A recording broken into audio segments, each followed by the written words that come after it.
back last night or this morning?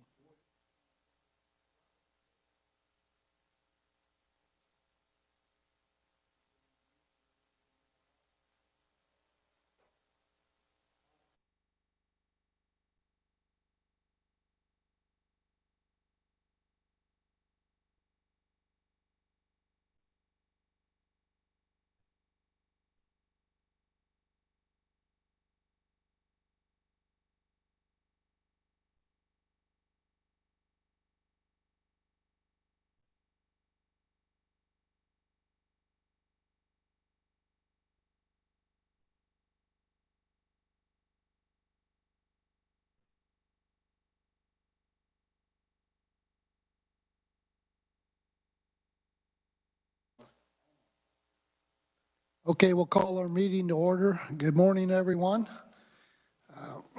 We'll start out this morning with a, excuse me, an overview by Shirley Morrow, KLRD overview. Morning, Shirley. Good morning, Mr. Chair. It's nice to be in committee. It's the first time this session that I've been able to wear my bling, because when I'm in my office, you know, it cuts just my head, so it's kind of nice to dress up for you this morning. For those of you in committee who aren't familiar with me, my name's Shirley Morrow. I'm a fiscal analyst, and I have the higher ed budgets. You should have in front of you a budget analysis called Post-Secondary Education System-Wide. I also provided you a summary of the budgets from the governor's recommendation, which we can go over as we go through the budget analysis. I will not be covering the entire budget analysis. It's a very large document. There's a lot of information in it. If you have any questions at all about something I'm not covering, please let me know. But I just want to make sure we give enough time to the conferees. Post-secondary education system-wide is the entirety of higher education, includes the Board of Regents. The Board of Regents has a lot of pass-through money that we will talk about, and then the state universities. Just as some information, the Chancellor will cover both KU and KU Med Center.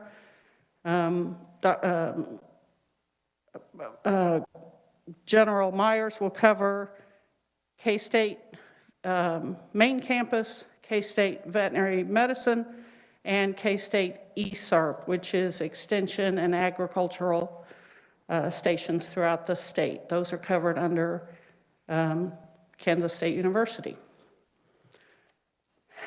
As far as the budget analysis, there are a few pages of major issues through the prior years. Again, please read that at your leisure. On page 7, I do want to describe the performance measures. The performance measures are only for the Board of Regents. You'll see under the table there's a description that the universities have performance agreements with the Board of Regents, and therefore they asked for an exemption to the bill for performance measures the year after it passed, and they were granted an exemption by the legislature. On page 8, you have the 10-year table, which shows you the state general fund and all funds for the last 10 years. Again, this is for the entire system.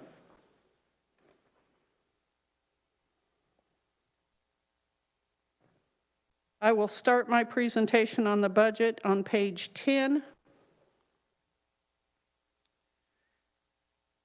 For the current year, fiscal year 2021, from the budget that was approved last year, there have been a couple of changes. We have an increase of $4 million based on reappropriation. We have a decrease of $46.2 million based on the governor's allotments.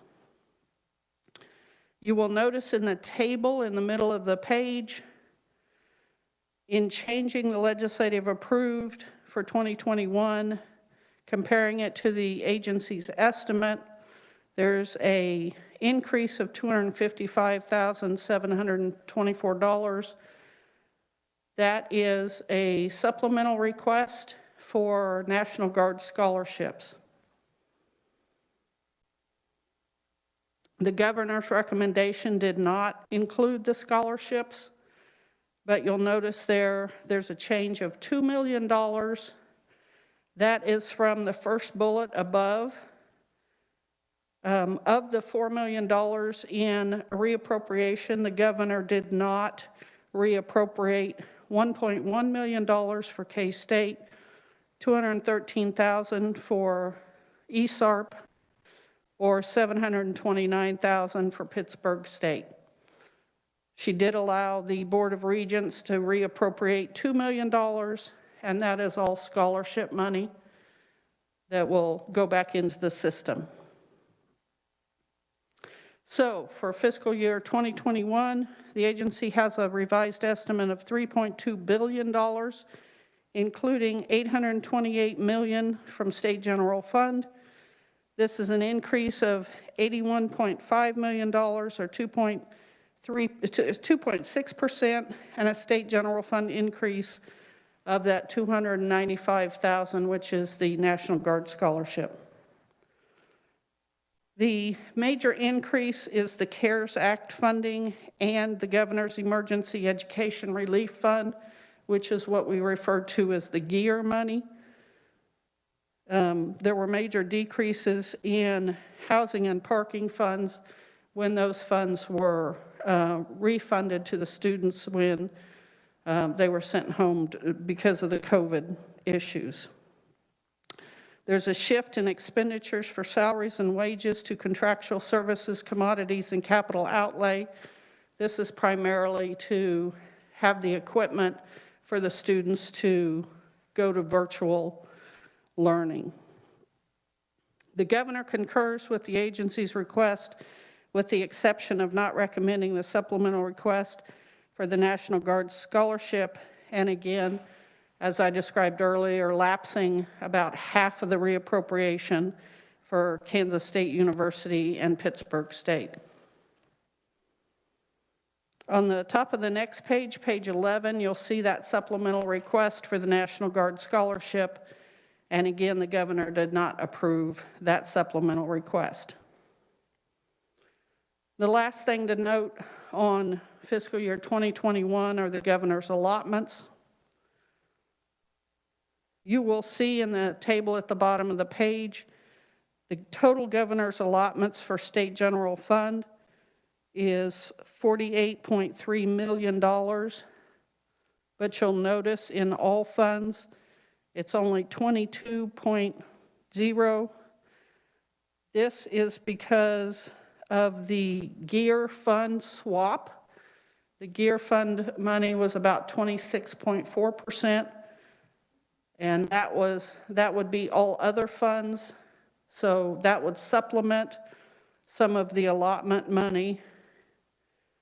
There's also a change in KU Med Center for an additional $5 million. That was a technical adjustment.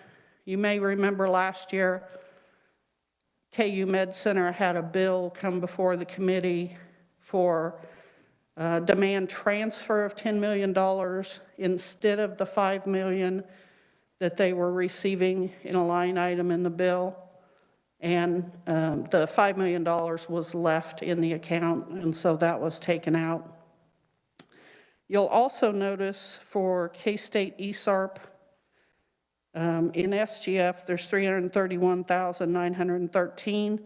That exact same amount is in all funds. That's because the GEAR funding was specific to teaching, and since they don't have teaching within their program, they did not receive any of the GEAR funding money, and that was provided to Kansas State University, and you'll notice that that change on K-State is a little bit more because of the additional GEAR funds that they received.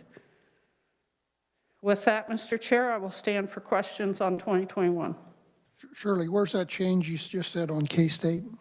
Well, you'll notice there's a $5.4 million in SGF, but only a $596,000 in all funds. So they received more of the gear fund money and therefore more of the allotment of state general fund. Okay, and who else received the gear funds? You said? Everybody but ESARP, All but ESARP. yes. Other questions? Senator Hawk. Thank you, Mr. Chairman. Shirley, thank you for being here and the work you do for higher ed. Could you explain again, in terms of the lapse of funding, which was reappropriated, that was supposed to be $4,077,277, that K-State and Pittsburgh had more of that was not reappropriated, where, I'm sorry, I didn't mean lapse, but some of that was reappropriated. So I assume that other Regents institutions had that money reappropriated to their budget, but K-State and Pittsburgh did not. Okay, the only reappropriations, and just to clarify, reappropriation means you did not expend all of your state general fund. So the only agencies that did not expend all of their SGF was K-State, and it was 1.1 million. That was in their global food systems line item. ESARP had 213,000. Pittsburgh State was 729,000. And then the Board of Regents, they always have reappropriation because they send the scholarship money out. And sometimes the students who they give money to, either they find out they're not qualified or they leave school, or for whatever reason that money comes back in. So the governor did not allow the reappropriation for K-State, ESARP, and Pittsburgh, so that money lapsed. The Board of Regents, they were allowed to reappropriate, so that scholarship money goes back into the different scholarships for the next year. And that's generally a standard practice to reappropriate money that's not spent from the previous budget year. Is that correct? In the appropriations bill, there is a line item under these funds that say if you do not expend all the money, then you can reappropriate it. But it's up to the governor to decide whether they allow it to reappropriate or it lapse. So if I'm correct, there was some $2 million for scholarships that the Board of Regents was allowed to reappropriate. Correct. But the other money at K-State and PSU was not. Correct. Gotcha. Thank you. And you'll notice that on your summary sheet, that's shown under the universities. Those are the only changes in 21. Was the reappropriation was not reappropriated, it was lapsed. Thank you. Thank you, Mr. Chairman. Other questions? Seeing none, please proceed. Oh, sorry, Senator Hawk. And this may be a better question for the Regents, but in terms of I want to make sure I understand this. In terms of the decrease in the budget, it's roughly 46 million. Over here on page 11, you kind of have allotments were 48 million, but because of the gear swap. The difference between the 48.3 and the 22 is the 26.3 million gear money that was swapped. Gotcha. So if we were to essentially hold the Regent system harmless with the 5.5, and then there was another 10% cut, but the Regents were cut essentially 5.5%, or you could say 4.5% was given back out of the cut. What amount would that generally be if they didn't get that 10% cut? That's going to be in the next budget, Gotcha. the next year. So if I would just hold on that. That's quick? just a nice segue. Yes, absolutely. See how well you set me up for that question? Thank you. Thank you, Mr. Chair. Any other questions? Senator Fagg. Absolutely.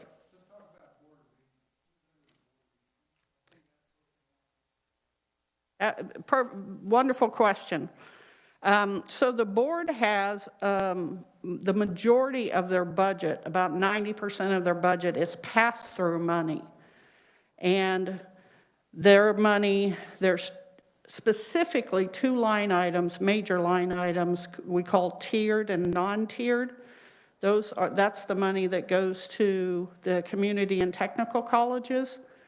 Tiered is technical programs and classes, whereas non-tiered is what we call general education type classes.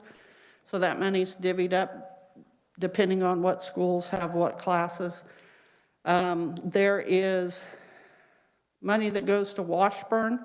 It's about a third of their budget. I want to say, and I don't have the numbers right here with me, but it's about 14 million.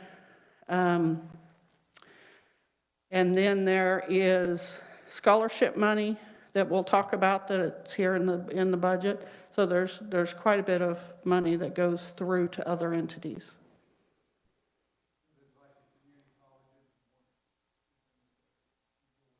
Yeah, yes.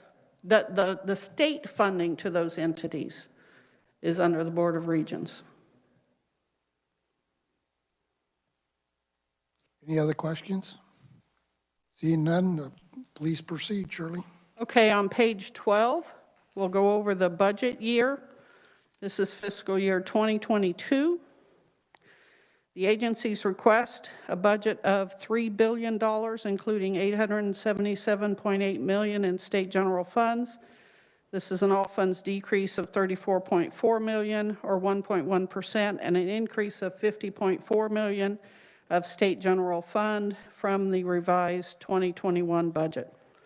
The decrease is due to the reduction in the federal funds that were provided due to the COVID pandemic, and there is a decrease in all expenditure categories with those funding sources. The increase in state general fund is due to an enhancement request, which is on the next page, and we'll cover that. It's $49.3 million. There is a slight state general fund increase in the salary and wage category for an increase in fringe benefits, specifically the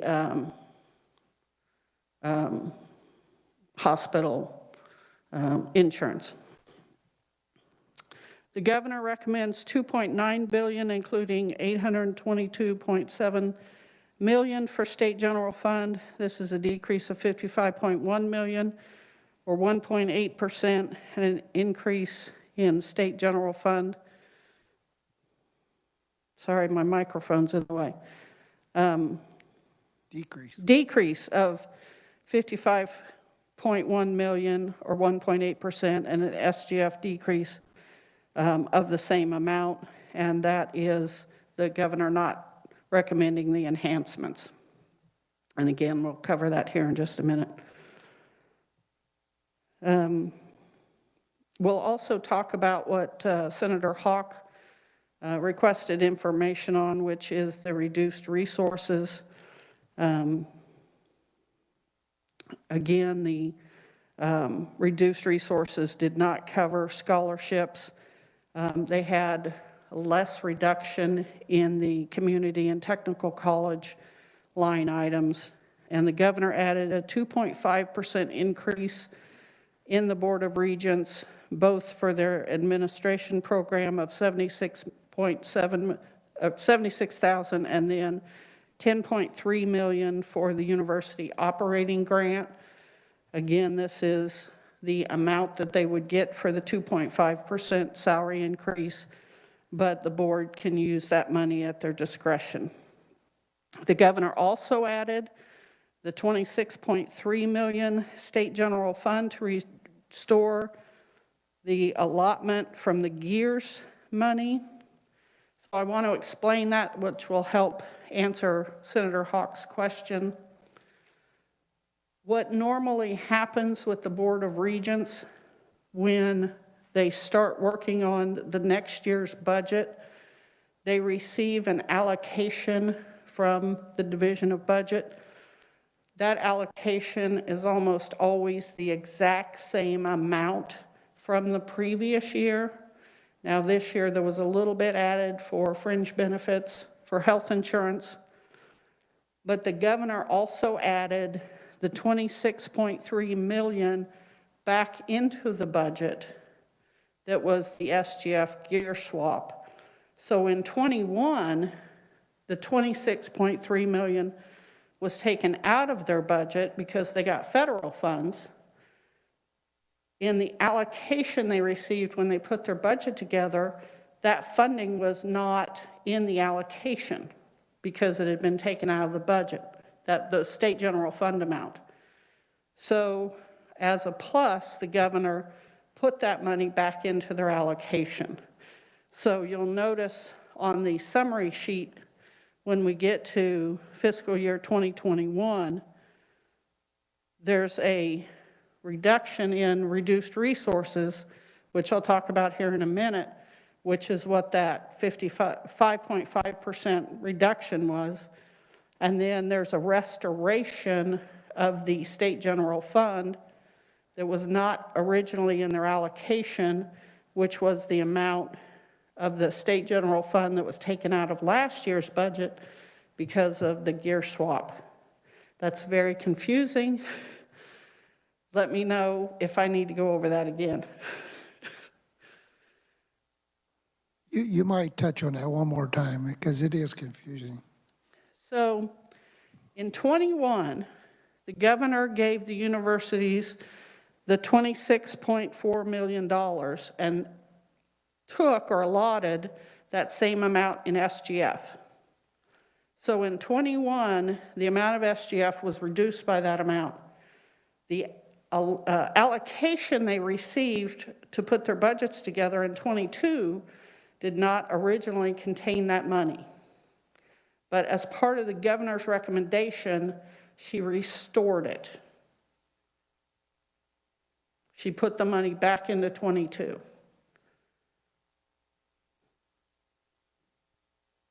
Senator Hawk. Again, and I think I finally get this, so thank you. But essentially, when she did the allotment and took the $26.3 million out, that was put in the 21 budget through the gear funding. Correct. But it didn't, the general fund amount didn't stay in there because it was allotted. Correct. Even though it was covered by the gear funding, that was one-time money. But she put it back in 2022. Correct. So that they would not be doubly hurt by that allotment. Correct. So in a way, they got it into their budget authority for the 22 budget. Understand that? Correct. Good, thank you. Thank you. Senator Erickson. Thank you, Mr. Chair, and thank you for trying to explain this. I know it's not easy. So in my mind, in my previous life, this reminds me of what we would call supplanting with federal funds for, is that an accurate, am I following that right? Would that be an accurate description that we're supplanting previous state monies with federal money? In 21, that's what happened, yes. Okay, I understand that. Okay, Yes. Thank you very much. Okay, so if you'll turn to page 13, oh, sorry. Senator Hawk. That gear money went for specific things, though, that were COVID-related, is that right? So it didn't necessarily get what Senator Erickson said. It wasn't like supplanted, that we took $26.3 million and we're giving you exactly, those dollars were earmarked that had to be spent for specific things. Is that right with gear funding? I don't have the specifics with me on what the gear funding could be spent on, but I believe you're correct in that the SGF that was allotted is they could use for operating or anything, and you're correct. It wasn't exactly apples to apples as far as what that gear money could be used for. Yeah, I think that may be important as we do deliberations to kind of keep that in mind. So thank you. Thank you, Mr. Chair. Please proceed. On page 13, you'll see the enhancement table. The two left-hand columns for state general fund and all funds, you'll notice that the Board of Regents requested $35.1 million for the university operating grant. You'll notice right under the table, there's a description for each one of these line items. And the Board of Regents wanted to restore the funding to the university back to the amounts enacted in the 2020 legislature. The governor recommended $10.3 million, and again, this was equivalent to the 2.5% pay increase for state employees, and that the Board of Regents could use that money at their discretion. But that's where that amount came from, was the pay increase.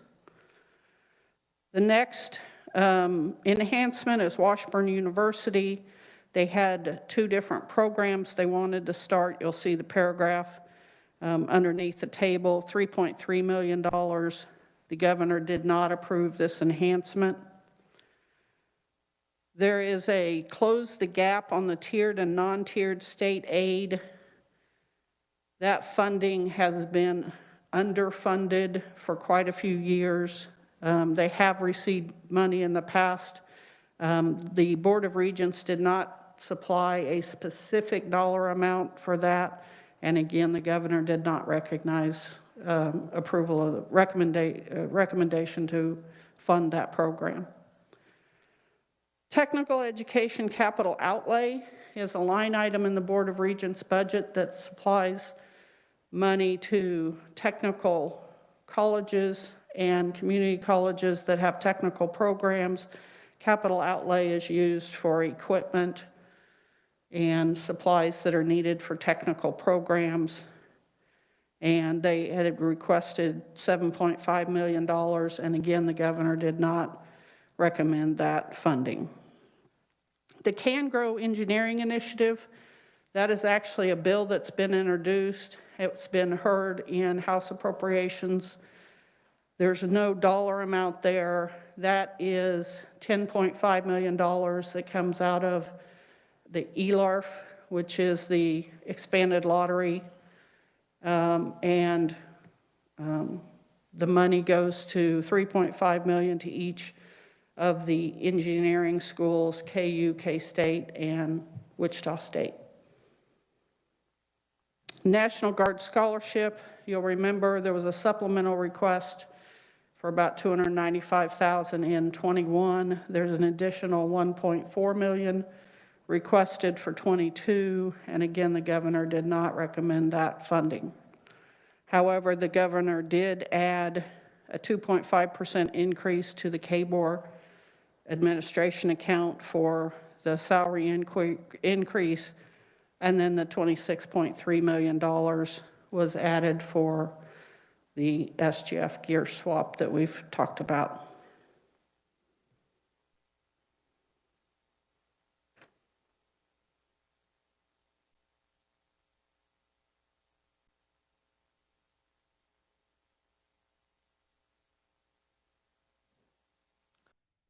Senator Hawk? Thank you, Mr. Chairman. On the National Guard Scholarship, we have is it ELAR for lottery-based scholarship in addition to this, correct? Actually, it's kind of the same thing. There's a bill that says a certain amount or a certain percentage of the lottery money goes to the National Guard Scholarship. However, that is a lesser amount than what the National Guard asks for, and in the past, the Board of Regents has always just had a direct ask of SGF because what's in that bill doesn't cover all of the expenditures that they need for the scholarship. So the regents actually have a direct ask for the amount that's needed. So this is in addition to what the lottery raises? Instead of. It's instead of, and then where's that lottery amount goes? That may go into the amount that's transferred into general fund then? I don't have that answer, but I can find that out. Okay, and then we also have that STEM program or engineering initiative, maybe not STEM's the right word, that engineering initiative still is in the carryover budget, is that right? That's actually in the commerce budget.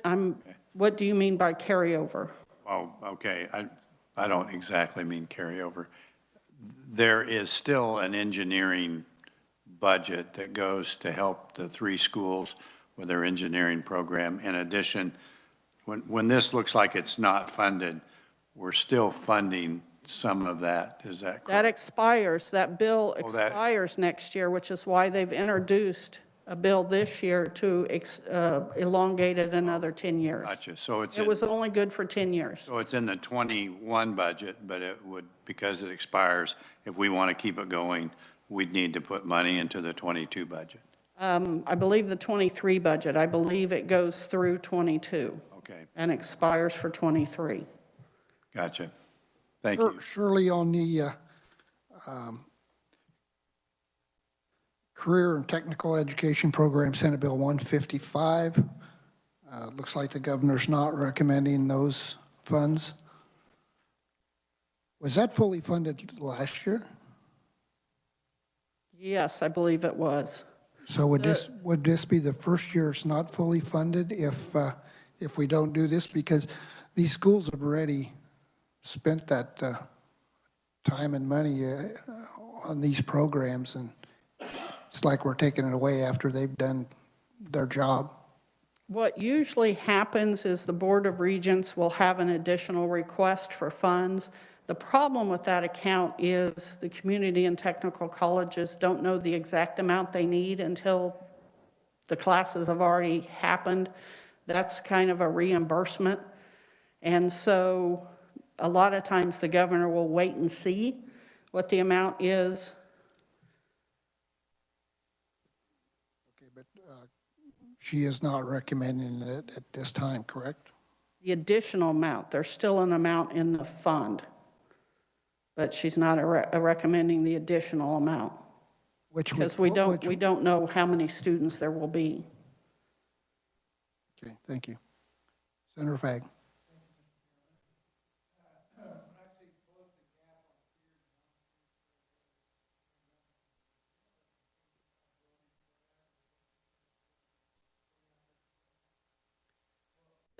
There's a formula in the Board of Regents of how much money each of the schools get.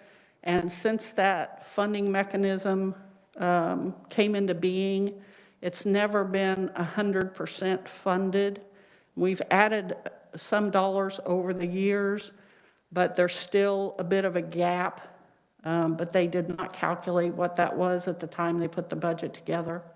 And they can explain. I'm not sure what the actual gap is, but the Board of Regents can explain that. Please proceed, Shirley. Okay, on page 15, you will see the reduced resources box. Senator Hawk brought this up earlier. Throughout the years, there have been times when a governor will ask the agencies to put together a reduced resources budget.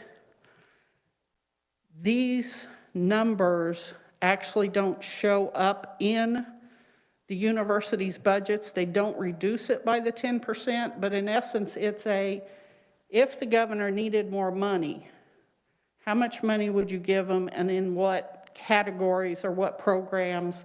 So if I needed to take 10% of your SGF budget, where would you be willing to give it up? So they provide the governor a 10% reduced resources budget. And for the higher education, it was $82.8 million. When the governor goes through all the budgets and knows what needs to be cut, then there's a decision made of how much to take from each of the agencies. So some of the agencies actually received the entire 10%, was actually cut or reduced. Some agencies, they didn't take any of it. So of the $82.8 million that they and I'll say offered up, but that's not exactly, not exactly correct. The governor for the higher education for the universities took 5.5%.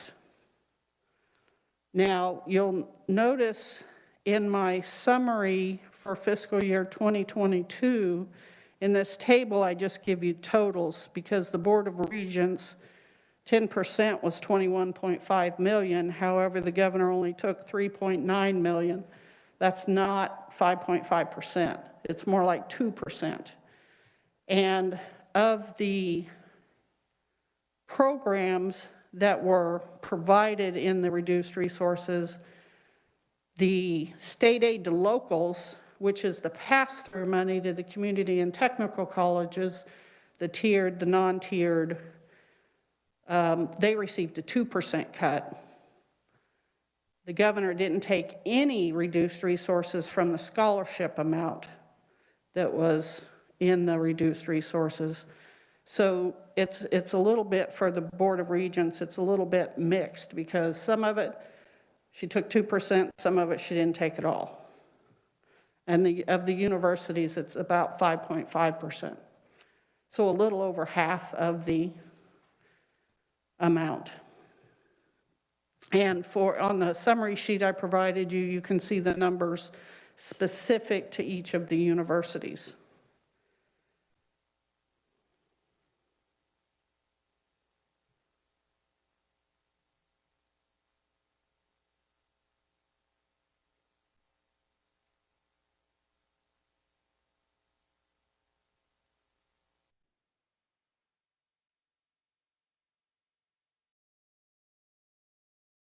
Any questions, Senator Fagg?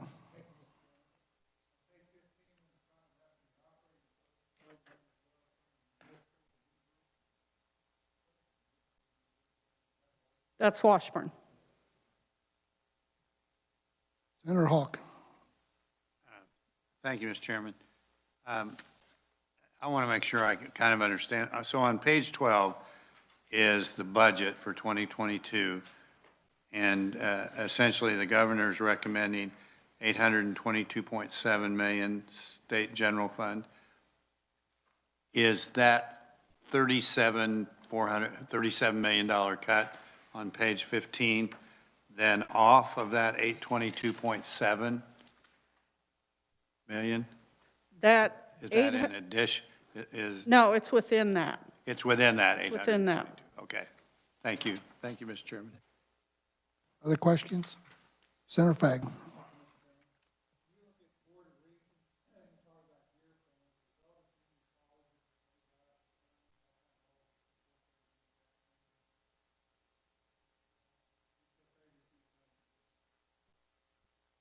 Not gear money, I don't believe. I believe that just went to the universities.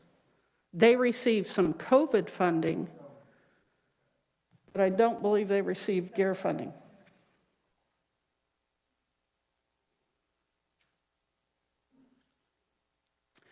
With that, Mr. Chair, the budget information I've provided, there is additional information. I could go over it if you'd like. On page 17, there's a statement or a table of just the state general fund operating budget. This thing is worth it. Somebody has their mic on. Okay. At the top of page 19, there's also a Faculty of Distinction program. There's a little bit of information there on that. It's interest earned, and that's $2.6 million for 21. There's some tuition information there that just shows over the last couple of years there's been a decline in the revenue from tuition. There is the state financial aid section, which over the next few pages are all of the scholarships. If you're interested in any of the scholarships or the information about the scholarships, that's all included there. On page 24, there's a table of full-time equivalent students. That will give you information on increases or decreases of how many students there are per university, and you'll notice that that's a declining number, except for University of Kansas Medical Center. The next few pages are information that come out of the Board of Regents data book. And for those not familiar with the data book, the Board of Regents collects data on pretty much every university, community college, technical college in Washburn, and they have different data books. One's for the universities, one's for community, one's for tech. So they have a lot of information, and so we've provided some of that to you here. On page 27, starting through 38, there is a page for each of the universities specifically. If you want to look at any of the universities specifically, again, it's primarily the same thing we've gone over, but you can look at each university. The last thing I will cover very quickly is the very last page, which is page 39.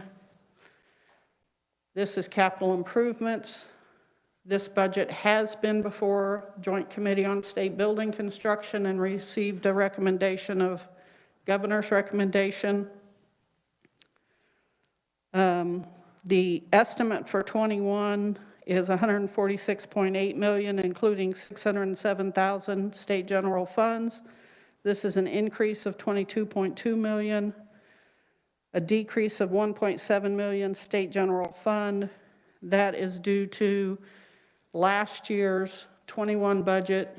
KU Medical Center was going to expend $1.7 million as part of their rehab and repair, and when they resubmitted their budget for this year, they had taken that out. And then there's a little decrease in debt service principal. K-State Polytechnic energy conservation bonds were paid off.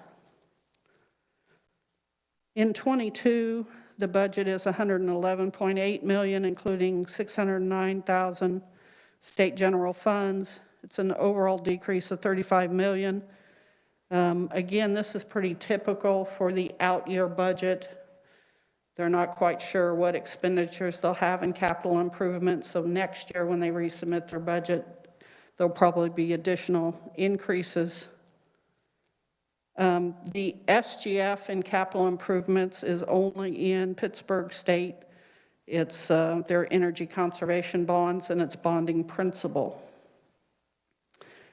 I will add that in the capital improvement section of the appropriations bill, you will see Wichita State is requesting $15 million in bonding authority for the Convergent Sciences program. The only other thing I will mention is this year, the governor is requesting a transfer of $115,000 from the Board of Regents Educational Building Fund to the Historical Society to fix some storm damage to culverts at the museum. And just as a reminder, the Educational Building Fund is now a no-limit fund under the Board of Regents. So that's why it would be a transfer from the board. With that, Mr. Chair, I will stand for questions. Any other questions for Shirley? Senator Hawk. Why is, if you look at 21, there's $71 million, and then it's down to $44 million in terms of 2022 for the EBF? Why is there that $27 million difference? Excellent question. In the budget, in the appropriations budget, there is language every year in the Educational Building Fund that they have up to 2 years to expend each year's appropriation, so that's carry forward. And you'll see that every year. The current year will be almost double because they're waiting to expend it or waiting for a project to be completed. And then in 22, it's all in the Board of Regents because on July 1st, it will be transferred to the universities, which is why in the current year, the Board of Regents is 0. It's already been transferred. And in '22, it's 44 million. So next year's budget, the 44 million will be in the university's budgets and not in the Board of Regents. And there was a deferred maintenance study that the Board of Regents did, and I'm trying to remember what the actual need is. Seemed like it was like $1.2 billion. That was it. And so we're only chipping away at roughly 44 million a year on that $1.2 billion need. Is that right? And historically, and again, I didn't bring it with me, but I'm in the process of putting a memo together on the history.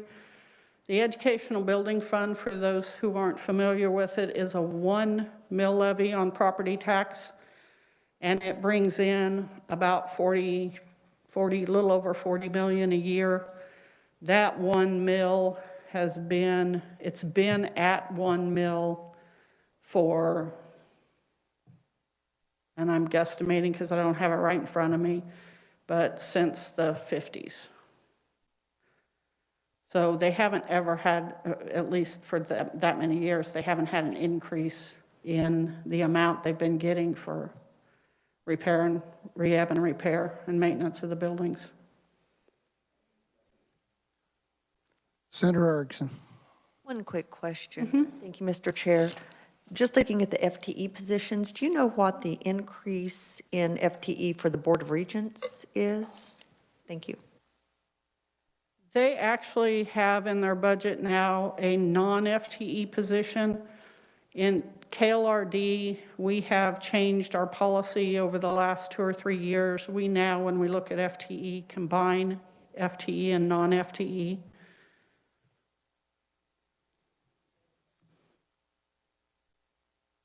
See no other questions. Thank you, Shirley.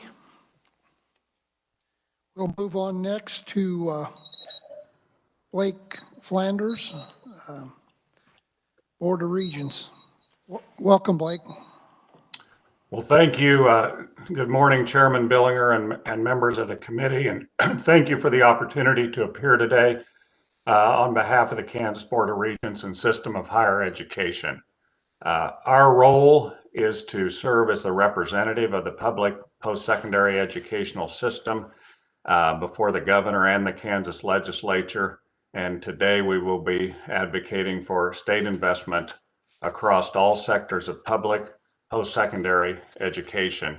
I know you're on a very aggressive time frame today, and so I will be very brief and then stand for questions. When the legislature adjourned its session last March, you'd taken some steps to improve opportunities for our system's students. You'd added some funds to the comprehensive grant program and $8.5 million for the Excel in CTE program. That's Senate Bill 155. And state aid was increased, $11.4 million for Washburn University, the technical colleges and the community colleges. And as a result, you could see that tuition was essentially kept very affordable and almost flat for Kansans. And then in March, we were hit with the pandemic, and that brought a lot of personal loss for our state and our citizens, but also some widespread economic chaos. The governor instituted a $46.2 million budget allotment across our system in late June in an effort to bring the state's budget into balance. And our system is managing and operating challenges associated with their own financial losses. The real change and the real difference in what we've been hit with in higher ed is the pressure that the pandemic has put on all types of revenue. And so it's not just the state general fund, but other types of revenue as well. You know, the campuses were essentially closed from March until really this fall. And so all types of revenue streams really were threatened, which was, similar to many of our businesses in Kansas. We did manage to convert to online, and I congratulate all of our institutions that were able to do that in a very short time. The institutions also supported their communities with donations of ventilators and personal protective equipment and lab supplies. And as you might hear later, a testing lab was established at Wichita State University for South Central Kansas and really has aided in keeping businesses being able to operate and be open. I just want to really highlight 4 things that I want to talk about in terms of budget. The meeting the demand of the National Guard Scholarship is important for the system. This program is outpacing demand. I believe the way that works, it's a little confusing, is the lottery dollars go into the state general fund, and then the state general fund comes to the Board of Regents. So we have a $1.4 million ask there. We're asking to restore the $33.5 million. We appreciate that Governor Kelly had many budget challenges, but that was taken out of the state general fund for universities for next year. Just a difference. So in this current year is where the gear funding swap happened, and that was discussed earlier. I just wanted to be sure and say that although that on the surface appears to be a supplant, the gear funding has different requirements. As an example, the gear funding cannot be spent on research, where state general fund is much more, those dollars are much more flexible. And then as well, another big difference on each individual campus is the federal gear funding has to include time and effort reporting, which, as you can imagine, can really add to the administration of those funds. So that funding swap was restored. However, a 5.5% cut to the state general fund was kept in place for universities. We're always interested in fully funding the Excel and CTE program. And some of you refer that, and we also refer that as Senate Bill 155. And we expect in this current budget year, because that's funded, as Chairman Billinger noted, that's funded in real time. The institutions deliver the product and then receive the funding after that education is delivered. We never know exactly what it is, but we expect about a $2.1 million increase in FY21, which is this current year. And we believe it could be as high as 8.35 million in the next budget year. And so I just wanted to provide some clarity on that item as well. We have instituted several steps as we look to meet these budget challenges, and I know the universities will and colleges will be talking about some of their own individual steps they've taken. But we're reviewing our low enrollment programs, and the board is considering elimination or merger of those programs. As you might have read, we've also gave state universities more flexibility to manage necessary reductions in their workforce. We've been, for the last number of years, limiting state university tuition increases because Kansans have been impacted by this pandemic, and it really is a moral and economic imperative in order to make sure Kansans have access to our system. We will also be advocating for legislation to give institutions the options whether to merge or affiliate. as you might remember, the Senate recommended last year, our Budget Committee recommended last year that we involve the legislature in discussing changes and looking at the future of higher education.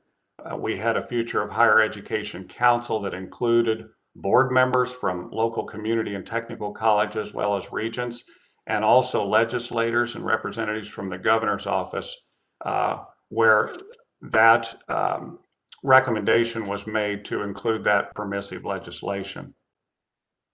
We are advocating for high school students to have more options to earn college credit while living at home, and we've advocated that, and there's a bill currently that would allow those school districts to help fund that. And we're advocating for greater levels of completion for the free application for federal student aid. I've left a PowerPoint for you. I'd like to come back sometime if you have the time and go through that. I know we don't have time today, but we're very concerned because we have lower numbers of students right now completing the FAFSA for next year, which is an indicator of college going rate, and we have been slipping in terms of college going rate. We greatly appreciate the $10.3 million operating grant the governor's recommending for the Board of Regents to distribute to state universities, and we will be discussing at the next meeting exactly perhaps how to use those funds as we go forward.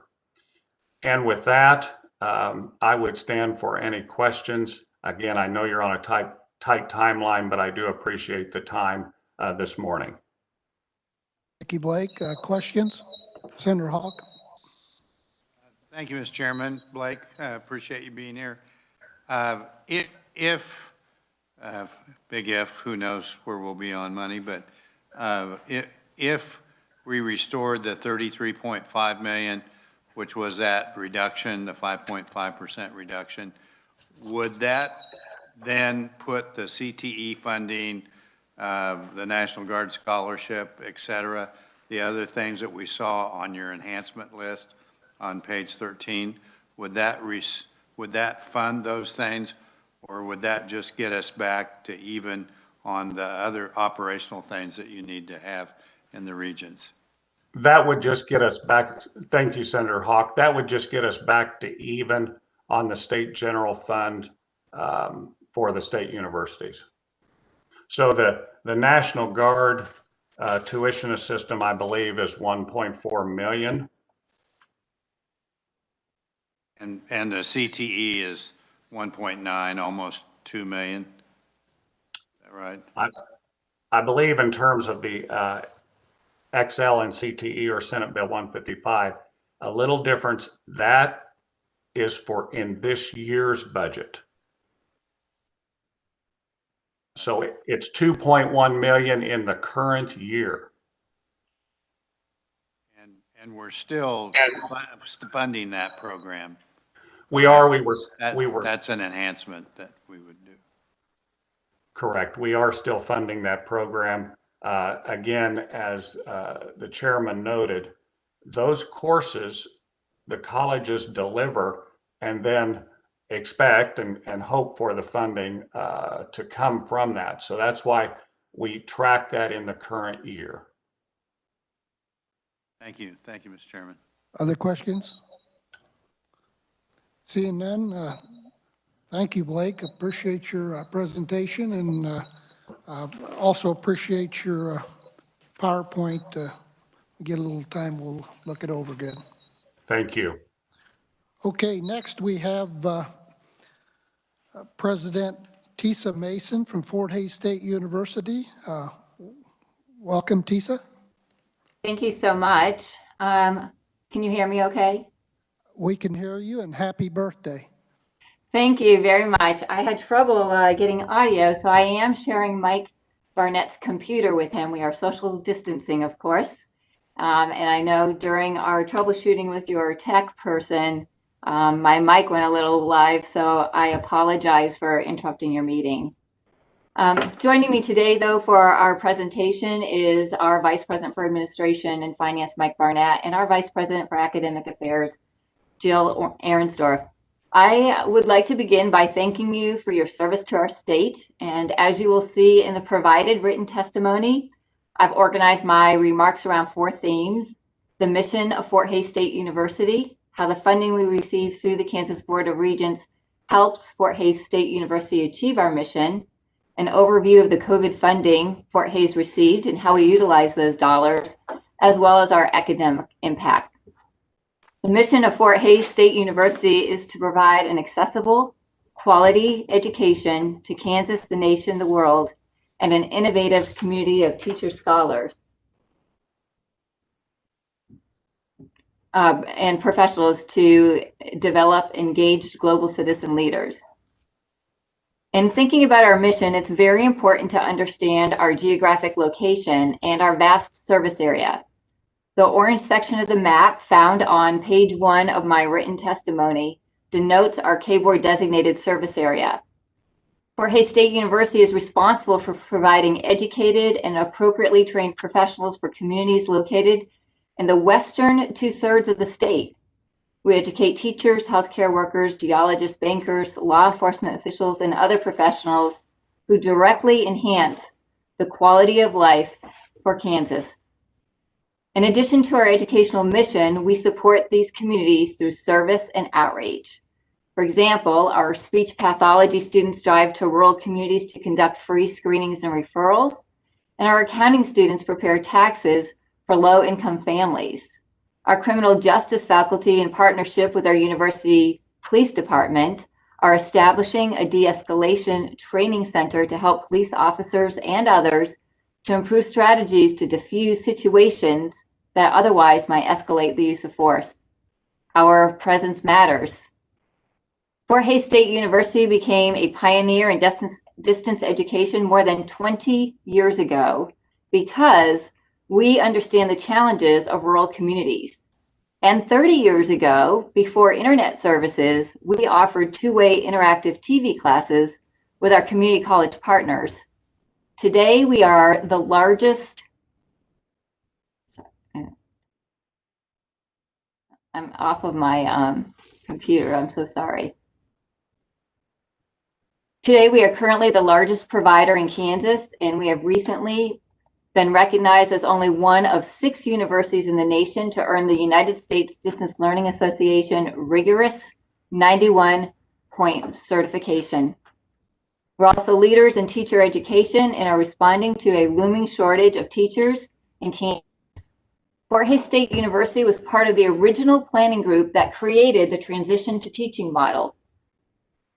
As we understand and respond to the needs of adult learners, we were the first to go totally online with this program. Transition to teaching allows professionals outside the field of education who have a bachelor's, a master's degree, or equivalent coursework in a content area they want to teach to fill middle and high school teaching vacancies through an alternate route to teacher licensure. This is an essential solution for superintendents.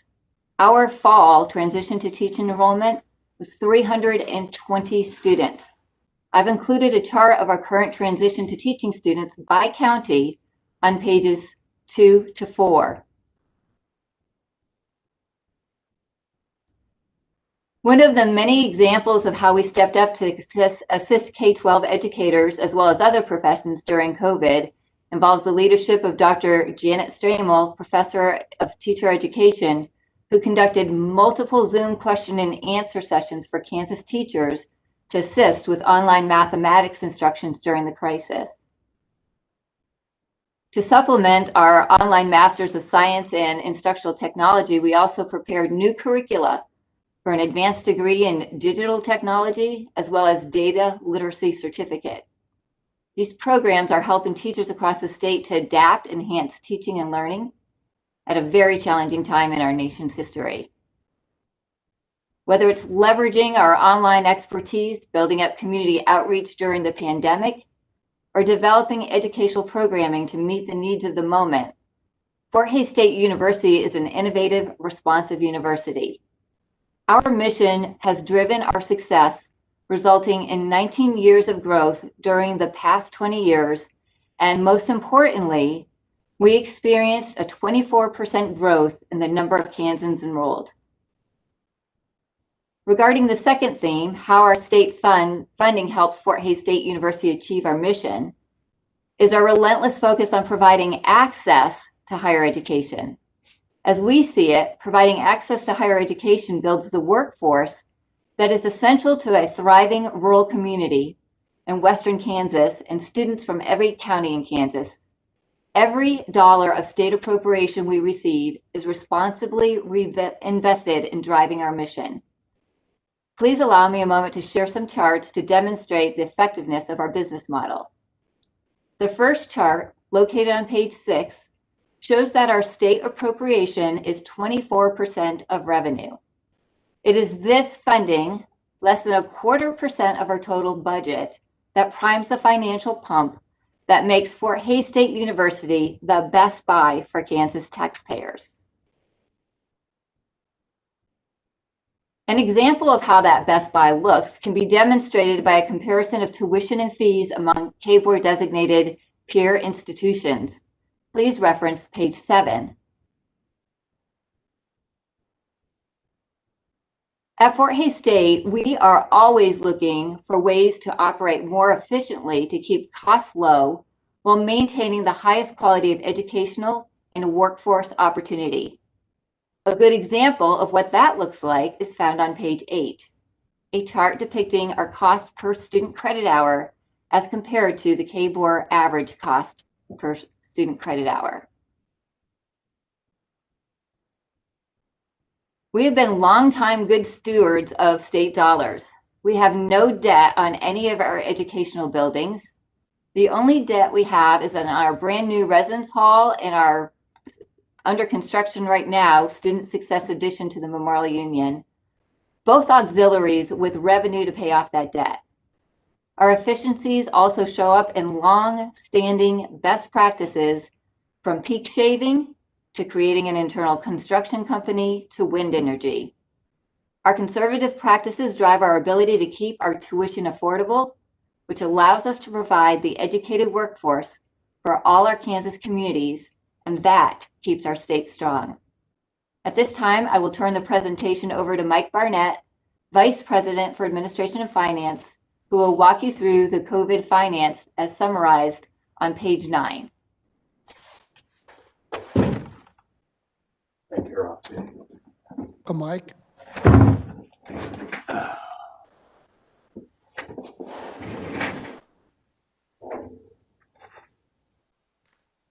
Good morning, Senator Billinger and members of the committee. As Tisa indicated on page 9 of our report today, we have a chart that shows how all of our COVID money received to date has been spent or planned to be spent. Just real quick summary of it, we received about $6 million total. 1.6 of that was a replacement of the state general fund by the gear money that Shirley had talked about earlier. $1.3 million roughly went to student financial aid, and then the balance of it goes to other institutional expenses incurred as a result of the COVID crisis. A lot of that has to do with testing and PPE, and then costs associated with isolation and quarantining of students. So that's kind of a real quick summary of what we have done. And then you see spring commitments on the lower part of that chart. That indicates what we plan to spend the money on for the spring. And we hope to use it all as appropriately as possible.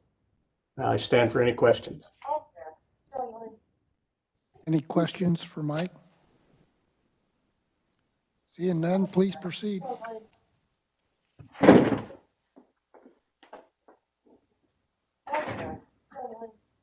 Oops.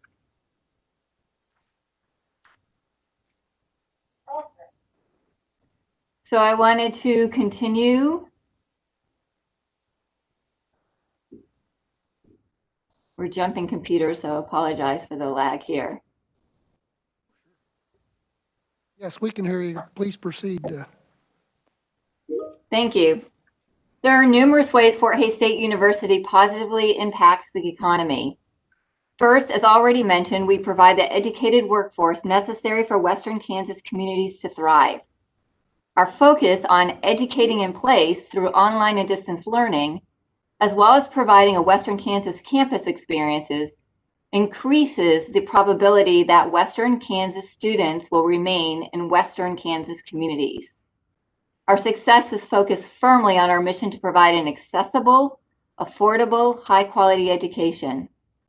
This advantage for our state was created by our 19th consecutive years of growth, fueled by our innovation, sound business plan, and resulting in the awarding of degrees to more than 37,000 professionals over the past decade.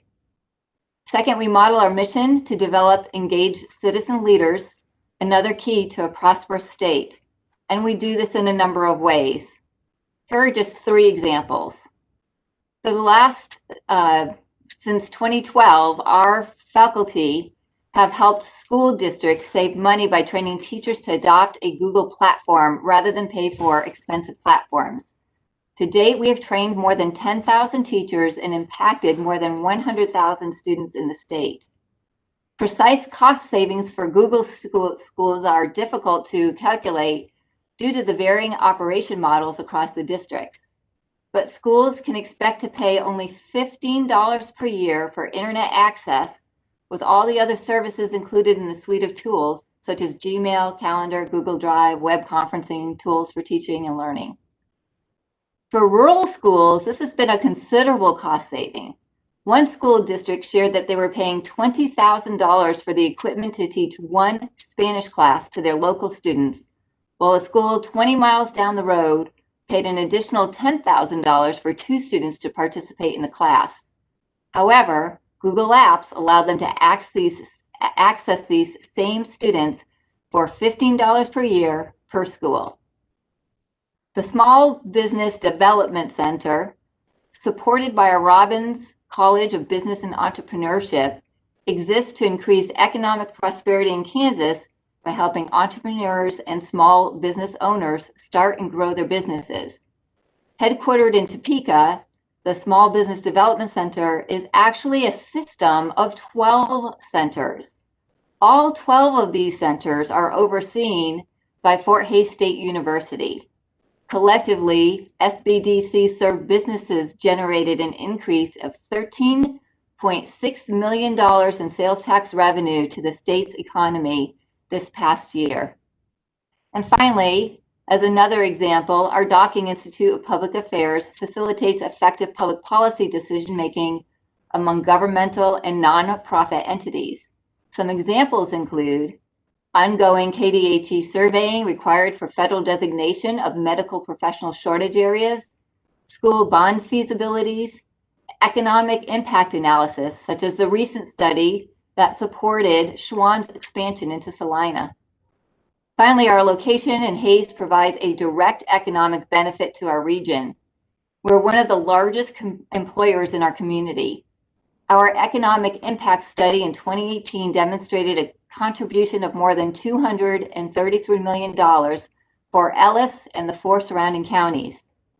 Now, the pandemic did have a negative effect and reduced our economic benefit to $188 million in 2020, but we continued producing a critical advantage to our 5 counties. So I conclude as I started, our presence matters. It matters not only for Western Kansas, but all Kansas citizens. It matters because we are a university that values providing high quality, nationally recognized programs at a reasonable cost. Thank you for listening to the Fort Hays State University story. Mike, Jill, and I are all available to answer your questions. Thank you so much. Thank you, Tisa. Any questions?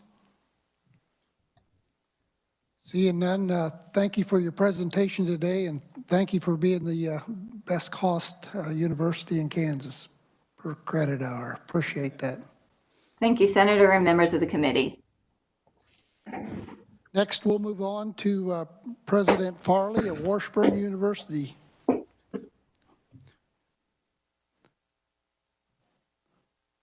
Are you there? I am, and now you can hear me being here. Good morning. Good morning. Delighted to be with you this morning. Thank you for the opportunity to be with you this morning. A couple of people really have helped us put this material together. They want to recognize Cynthia Holthouse, who is here with me and is a special assistant to the president. And then John Pinniger and Doug Smith, you probably know because they represent us there at the Capitol building. I hope you find them easy to deal with and very helpful to you. We're delighted to be here this morning with you to talk about budgets, to talk about higher education, and to talk about where Washburn fits in with that. We're glad that 2020 is behind us for the most part, although there were some things that came out of that which I think will be good for us in the long run. My background is in budget, finance, and accounting, and so I understand some of the difficult decisions that you must make sitting in Kansas State House. We have to make those same decisions on our campuses, so we're very well aware of many of the things that you have to deal with. Washburn is a unique entity in the state of Kansas. In fact, if you compare us in most other states, we are again a unique entity. We have a constitutional and a statutory provisions that establishes Washburn in Kansas. We have a board of regents that is responsible for the university, 9 members on that board, 3 appointed by the governor, 3 appointed by the mayor. The mayor has the option to serve or not serve. 1 appointed by the county commissioners, and 1 appointed by the Kansas Board of Regents. So we have input from people to help us make better decisions as far as what the need is in our area. Our mission is very similar to many others like us, but we are truly, truly committed to this mission, and that is that we don't do anything that isn't student focused. It isn't high quality. We are a provider of education, not only in Topeka and the surrounding areas, but all throughout the state, and specifically through Northeast Kansas. Washburn University is really committed to, we think about it every single day.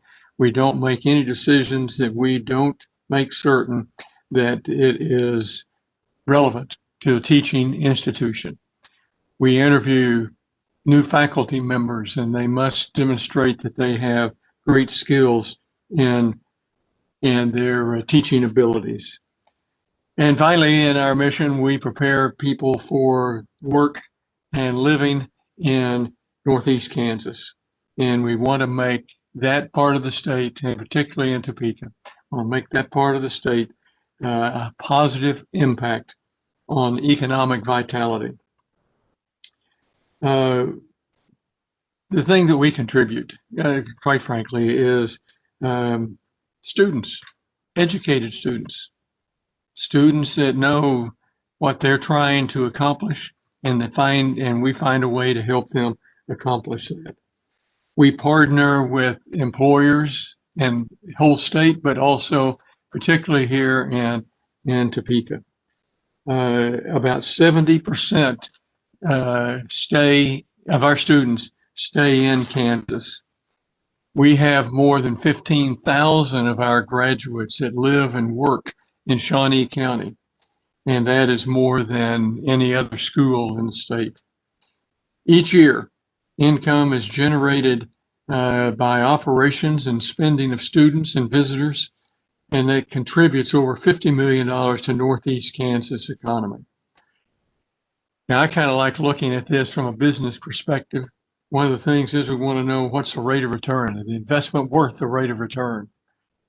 We've conducted economic impact studies, and taxpayers see a rate of return of 9% on their investment in Washburn. Now, I should have mentioned earlier some of the remarks, and I'll try to point them out as we go, are specific to Washburn Tech, a unique relationship between four-year school and a technology school.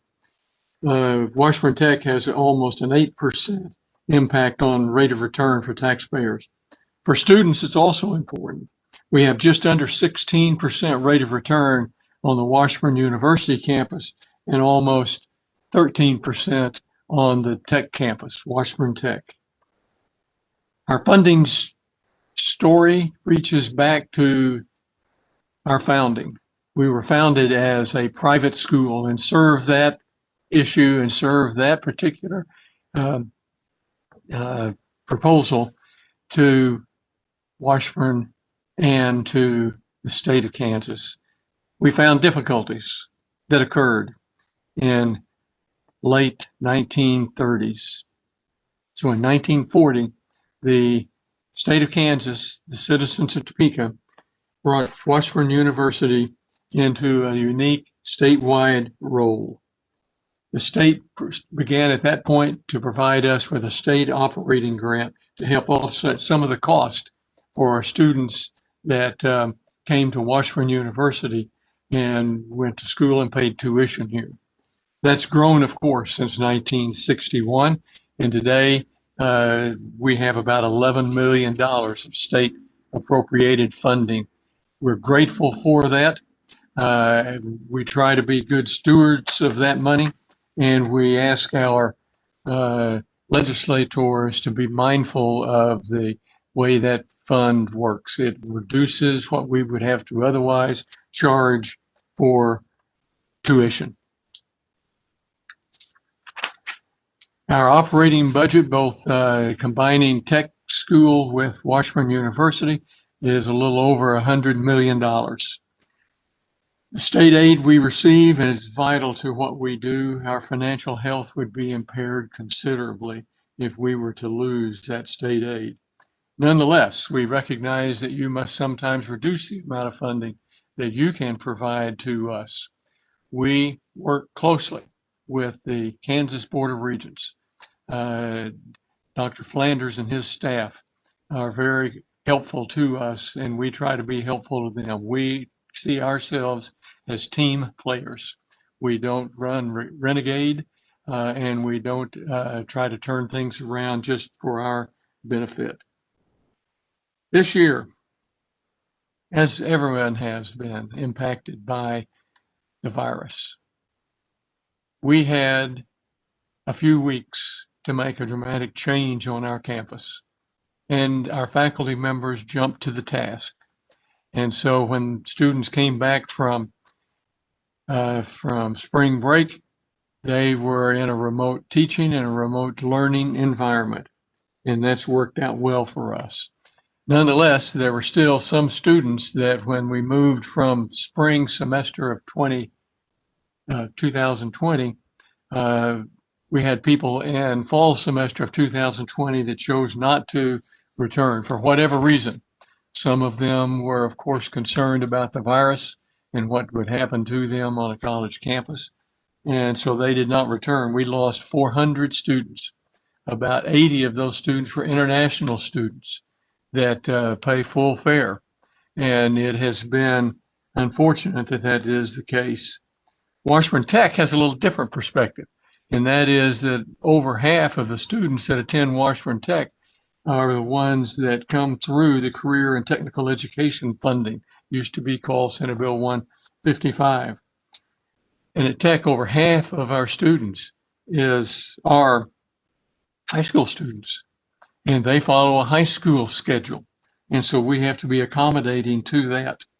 The high school students that are at Tech can complete a certificate program if that's something that they want to pursue. They could be a welder, they could be a plumber, they could be a child care person.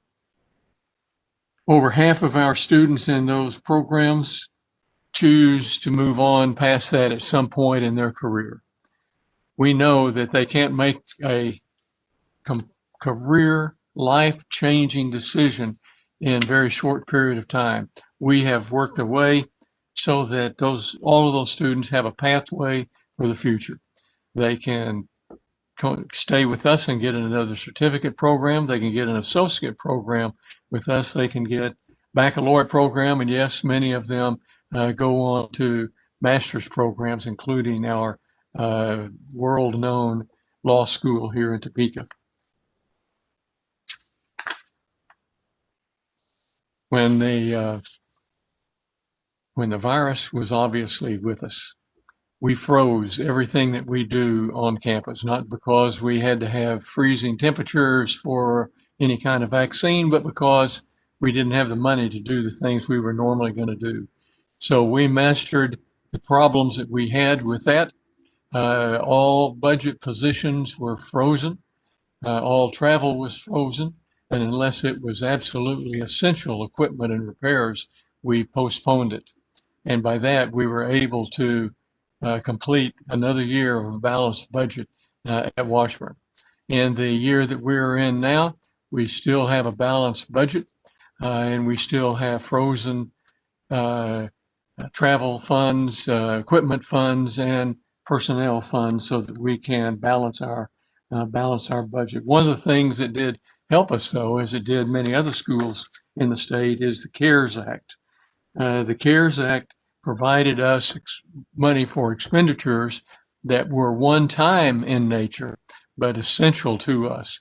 Half of the first CARES Act grant went to students, and we made certain that we reevaluated every student to make sure they could take full advantage of that half of the CARES money.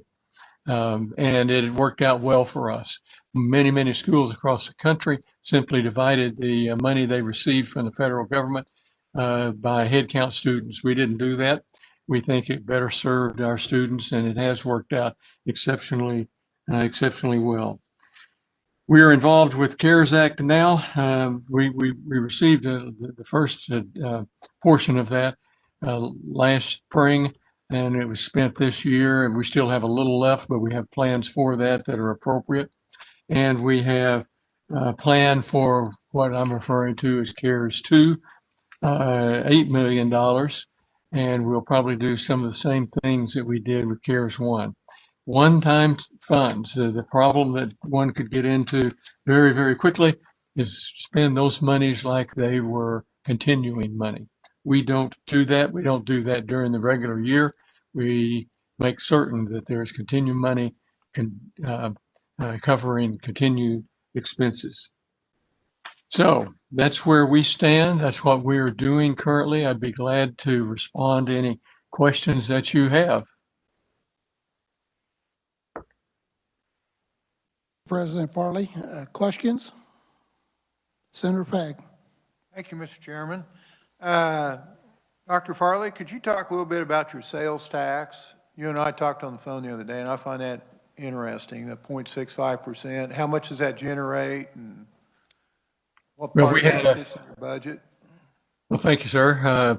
We had a good conversation the other day. I thought you would probably have a few follow-up questions that you obviously have. We do have a 0.65% sales tax in Shawnee County, right? We had been funded until 1998 when the legislature changed our funding flow. We had been funded by a 15 mil ad valorem tax. We swapped that out, even swap. We didn't make any money. The state didn't lose any money. And we've been doing that. We've been doing that ever since. 0.65 brings to us about $22 million a year. It fluctuates. It's not as stable as ad valorem tax, but it has worked well for us. We've had a few years where we had less money, and we have a few years where we have some increases in that sales tax. It is also a tax that we have required people from outside the county to pay a portion of that tax, which means it's not so much on the citizens of Shawnee County. I think that answered your question. Was there another piece of that? Senator Hawk. Thank you, Mr. Chairman. Thank you, President Farley. Always good to hear from you. Quick question. What's your all funds budget revenue? I thought I heard you say a figure, and I just wanted to make sure I had that. It's approximately $100 million. That Gotcha. includes all of the auxiliary enterprise. Well, we have housing, food service, and a student union as an auxiliary unit. They live on their own, on their revenue. That and the tech together, a little over $100 million this year. And that does include the tech, Washburn Tech. That includes Washburn Tech. Washburn Tech's $10 million of that, roughly. And then I wanted to be clear about, you mentioned your Gear 1, CARES 2, which I assume is maybe Gears 2, and your Spark. How much did you get in help from your county? I assume most of your Spark money came from Shawnee County allocation. That is correct. It was about $2.8 million. We spent it to get everything switched over to an online environment and technology. We put technology in every single classroom. Our classrooms are all about 30 students, but when you have physical separation, we can only get about 10 in there. So we had to have a lot more classrooms that have the technology so that we could keep the students progressing. And the other things that we did was public health. We did testing. And if you look at what the NCAA is requiring for testing and what we have to do for testing with all of the clothing and all of the tracing that we do, that was a $700,000 expenditure out of that Sparks money. And out of the CARES 2, I think I said a moment ago, looks like we'll have about $8 million. We don't know exactly how all of it may be spent yet. That hadn't been determined yet, but we're ready to go. And then how much did you get out of the Gear 1 money? A couple $100,000, 204. Okay. And when you say CARES 2, is that the December bill Congress passed?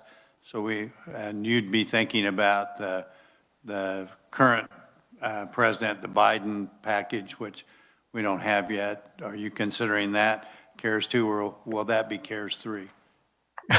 I don't know whether it be CARES 3 or not, and CARES 2 isn't the official name for this. Yeah, it's I my like your name for it.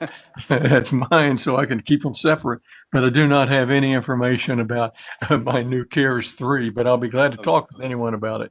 Okay, great. Thank you very much. Appreciate it. Thank you, Mr. Chairman. Senator Erickson? Thank you, Mr. Chair. Senator Hawk got to my question, so thank you. Okay. Any other questions? Seeing none, thank you, President Farley. Appreciate the update from Washburn University. Well, we're very proud of our institution, but you also know, because of all the presidents that you're visiting with, I was very impressed with Tifa a few minutes ago, and you're about to have a great presentation from President Garrett. They're great colleagues to work with, maybe except that rascal Scott from and he'll be glad to tell you he was a student of mine when he was getting his degree. So you got a good group of people. Thanks for your time. Yes, thank you. Okay, next we will go to President Garrett, Emporia State University. Welcome. Thank you so much, Senator. Can you all hear me? Yes. Good. Well, I want to say thank you to all of you for the time that you commit to this and the ways that you serve the state. And it is my privilege to present on behalf of Emporia State University to give you an update on your investment in our university. I am sure that you noticed that in the governor's Kansas Framework for Growth, there was information about both K through 12 and higher education. Those are central themes in the Framework for Growth. And I'm here today to advocate for stable, adequate funding that allows Emporia State to continue delivering an accessible education that is of high quality as we do today. And it's my privilege to share with you just a few of our outcomes. If you were to look at what we do as an institution, we prepare students for lifelong learning, rewarding careers, and adaptive leadership. And we believe that the outcomes that we have produced in the last few years demonstrate that we are doing an excellent job of that. And let me just mention a couple of things. We've had 3 years in a row of the highest student retention rate on record for Emporia State, including this last fall, which I would never have bet money on. We've had 3 years in a row of the highest number of graduate students in our history. We've, for the last couple of years, graduated the highest number of students ever. And we've had, since 2016, the lowest debt of all of the public universities in Kansas. So on a per credit hour basis, you heard President Mason talk about the Fort Hays metric, which is fabulous. Emporia State continues to graduate students with the lowest debt in the system, and we have for a number of years. Our placement continues to be very strong.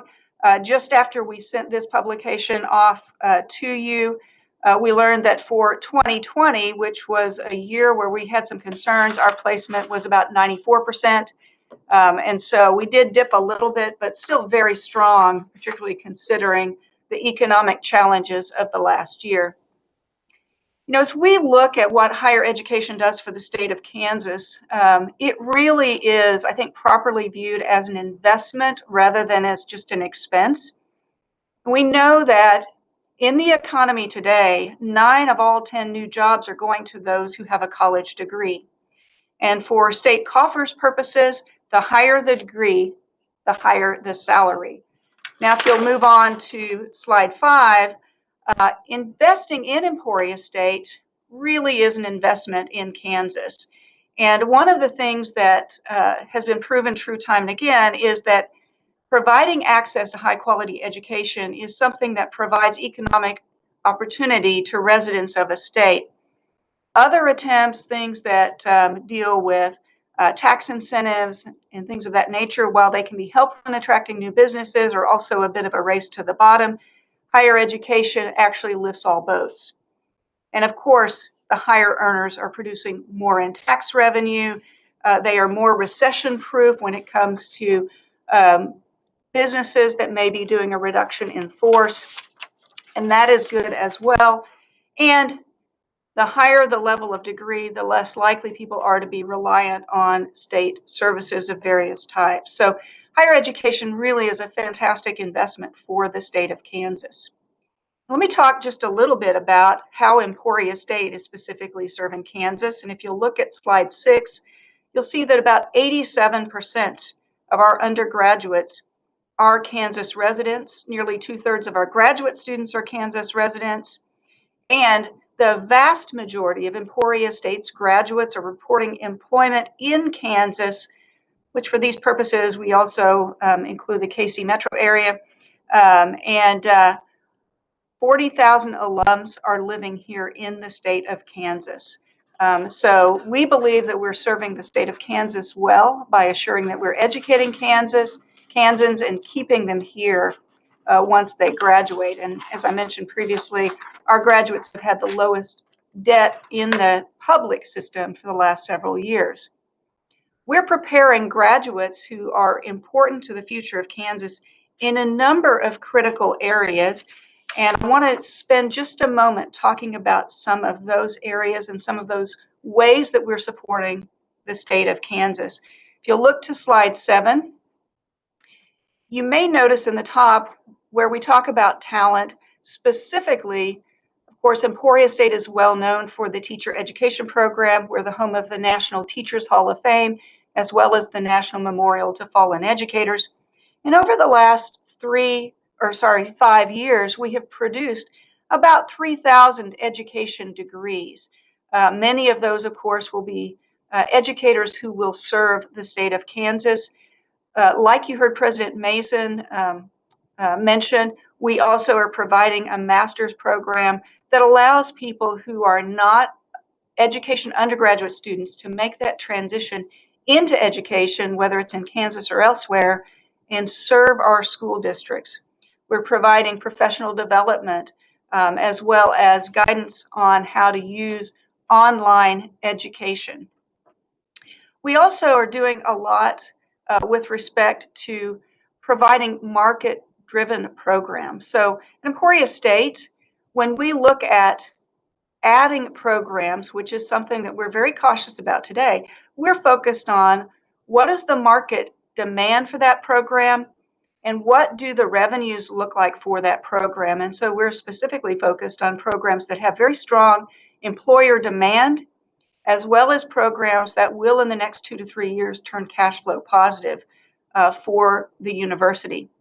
You heard President Mason talk about the Small Business Development Center, which is run out of Fort Hays from a statewide perspective. And Emporia State, during the last year, we started 19 new businesses that generated about 1,100 new jobs. Either they were created or they were saved through new or existing businesses that were advised by our small business development at Emporia State. And we had about $8 million in increased sales from those businesses that Emporia State was working with.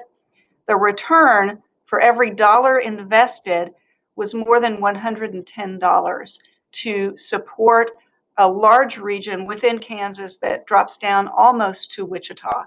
And so we believe that we've been very effective in serving the business community of Kansas. You know, one other thing I will mention is that we are working hard to provide community assets, and there's so much that we could talk about, but specifically I want to mention our nursing program. We doubled our nursing cohort in spring of 2019. We've launched a new online RN to BSN program that will allow nurses who have a 2-year nursing degree throughout the state to complete their bachelor's degree. That will mean that they can do more with that degree in the communities where they serve. We've also received approval to launch the new Masters in Nursing, which will help us produce not only more nurses who are qualified to manage other nurses, but also nurses who are qualified to teach at the associate degree level. And we have had consistently a nursing licensure exam passage rate that is about 10% higher than the Kansas average. So that investment is paying off very well for not only Emporia, but for communities throughout the state. Let me turn my attention just briefly to Emporia and spend a moment talking about the impact that Emporia State has in the Emporia community. Now, we've had about 730 or so employees. It makes us the 3rd largest employer in Emporia.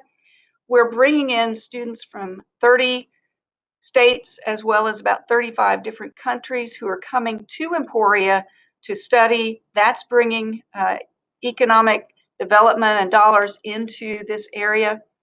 Our events are bringing dollars into the area as well. Our athletic events, for example, Emporia State has picked up the national bid to host both the 2024 and 2026 Division II national track meet that will bring several thousand people to Kansas and to the Emporia community. We also partner with a number of different local entities to host events. And those might be things like Unbound, which you might know as the Dirty Kansas, the bike ride that brings in people from all around the world to compete every summer. We regularly host here in Emporia national and international disc golf tournaments, and Emporia State plays a role in that. And we also play a role in the Halfway to Everywhere Music Festival, which is relatively new, but will continue to bring in people from around the region to Emporia. Emporia State has been, I think, an economic engine for this region, and our last economic input study showed that we were bringing in around $300 million in revenue through the efforts of Emporia State and the impact of Emporia State. But we are experiencing some financial challenges. If you look back to about 2008, our appropriation was almost $35 million. And when we look at what is appropriated for 2022 right now, it will be under $33 million. And that is a challenge. We have had a bit of an enrollment challenge. I mentioned that we're up in a number of key areas, all-time highs in graduate students, all-time high in retention. We were on track to have our third year in a row of an increase in entering freshmen up through about May. And then COVID did a number on us. And where we saw declines were in international students. You heard President Farley mention that as well as entering first-time college students. We weren't down as much as our peer institutions, but still down enough that it was a significant impact on Emporia State revenue. And then, of course, just like any business, our costs of operation go up. If we look at 2008, we're up about 23% if we use the consumer price index, or about 31% if we use the higher education price index. That's based more on things that are cost drivers in higher ed, like people and technology. And those things have all made it very difficult for institutions like Emporia State. Something I think I'll mention to you is, and I'll share more about this in a moment, we have been cost cutting for years in order to be able to continue to offer an affordable education. If you look at slide number 10, you'll see a little bit about that. We have, as you might expect, been shifting more of the financial burden onto students. Yet, as I mentioned earlier, we've remained very affordable and continue to have the lowest debt of the 6 public universities. We have cut a number of jobs, and I'll mention more about this in a moment, but over the last 7 years, our workforce has been cut by about 10%.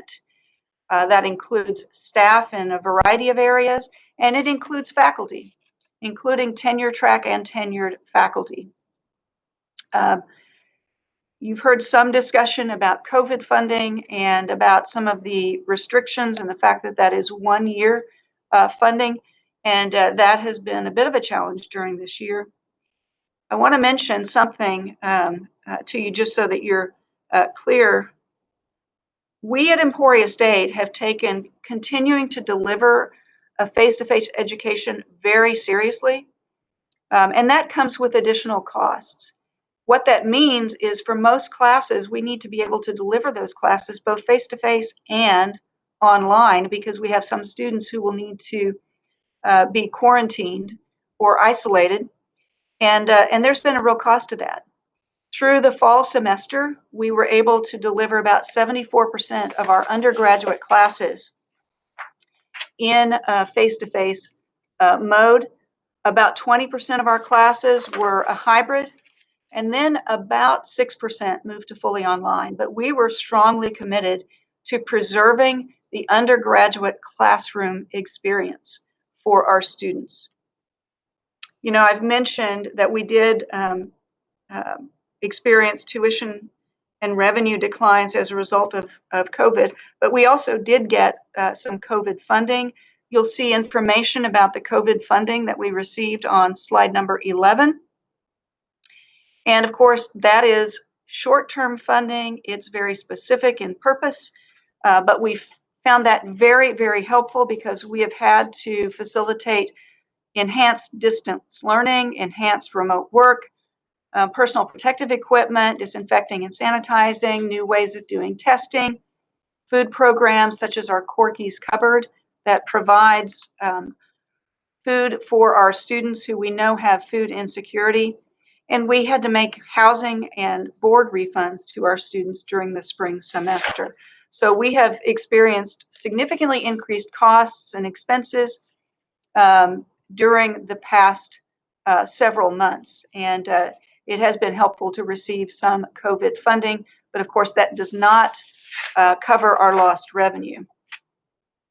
If you look at slide 12, I want to tie back to something I shared with you a moment ago, which is that we've cut about 10% of our workforce in the last 7 years. One thing that we do continually is review academic programs. So in the last 7 years, we have cut 11 different academic programs. 2 of those 11 are currently in the teach out phase, and so they're not completely gone yet, but those faculty have been apprised of the cut and will be leaving university employment at the end of this semester. But we continue to identify new programs that meet market demand. And we go through a rigorous process that includes pro formas. It includes a shared development of a shared understanding of what happens if that new program does not meet targets. While I hate that we've had to cut a number of programs, the reality is that the funding has been such that we cannot maintain all of those programs. And in a couple of instances, the programs have been cut due to enrollment challenges in those particular programs. Let me just mention that as part of what we've seen over the last few years, we've had tremendous success, particularly in the graduate level, with offering graduate programs online. And so we've seen 3 straight years of record enrollments in our graduate population. And that's been very, very helpful. It's not been enough to make up for declines in some other areas. We've also had 3 straight years of record student retention, which has been incredibly important. And if you had asked me a year ago, would we hit an all-time record in ESU student retention this fall in the midst of a pandemic, I would have said, no, absolutely not, but we actually did. And so we've been very pleased by what we've been able to accomplish. We've also been very focused on efficiencies in operation. And so we've been working on redesigning some of our processes, using technology more efficiently, and all of that, I think, has been very helpful. But we're still facing budget challenges relating to continued budget cuts. I'll take you back now, if you're on slide 13, to some of what we're really proud of and what we've been able to accomplish in the last few years. Last fall, we had the highest retention rate in Emporia State history. I would never have bet money on that, but for 3 years in a row, we've hit all-time high retention rates. We've got the most graduate students that we've ever had in ESU history. The highest number of degrees awarded in school history for fiscal 19, and we continue to see really huge numbers of degrees being awarded. We've had high career placement rate for several years in a row. We did just get our latest career placement rates in. We did drop a bit. You'll see 97% on the slide, but we did drop down just a bit. We're still in the mid-90s and proud of that, but not surprisingly, for those who graduated during the pandemic, there were some additional challenges in finding employment. And we've had the lowest debt of all of the public universities in Kansas, the 6 publics anyway, for the last several years. So there's a lot that we're very proud of, a lot that we continue to work on to ensure that we are producing the graduates that Kansas employers want to hire. And we believe that investing in the future of Kansas through consistent, reliable funding for higher education is incredibly important for the future of the state of Kansas. And with that, I would be happy to stand for any questions. Thank you, President Garrett. Questions? Senator Fagg. Thank you, Mr. Chairman. With Emporia State University being such an asset to the area of Emporia, my question, does Emporia or Lyon County help with any of the funding? They do. We have been fortunate for the last several years to have received scholarship funding from both the city and the county, and also some additional help on some of our campus physical assets. So, for example, the county was helpful in doing some reworking on our soccer field to make sure that drainage was appropriate there. And So we've been pleased that we've had some local assistance and are very grateful for that local assistance. You have any kind of dollar figures to any of that? You know, I'm say- sure, yeah, I'm sure we could get that for you. From a scholarship standpoint, both the city and the county have been helpful for the last several years, and the total yearly amount up through this last year at least was, I think, $375,000 in scholarship funding. And then we've also received additional funding in or additional services of various types. And so we could get that for you, but it may take a little bit of behind the scenes work with our facilities folks to add that up. So we'll get that to you here in the next few days. Other questions? Senator Hawk. President Garrett, good to see you again. Thank you. What was your all funds budget or revenue for all programs? I'm going to try and ask that of everybody if I can remember to do that.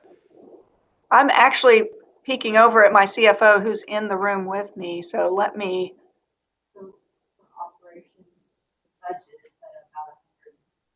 About 100 million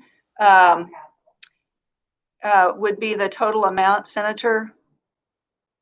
And then what did that revenue reduction, that 5.5% cost Emporia State? I think Shirley gave us that, but. Was that 1.8? Yeah, about 1.8. Gotcha. Oh, thank you very much. Appreciate it. Thank you, Mr. Chair.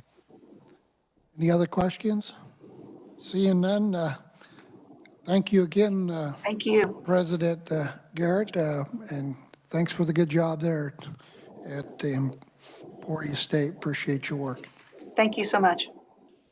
Next, we have President Scott with Pittsburgh State University. Mr. Chair, can you see me and can you hear me?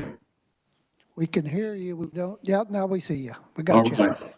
Very good. Well, first, I know you're doing a great job running the meeting, but I did feel a little bit of taunting underway from President Farley. And you know, last night that would have drawn at least one 15-yard penalty if it was on the Chiefs, that's for sure.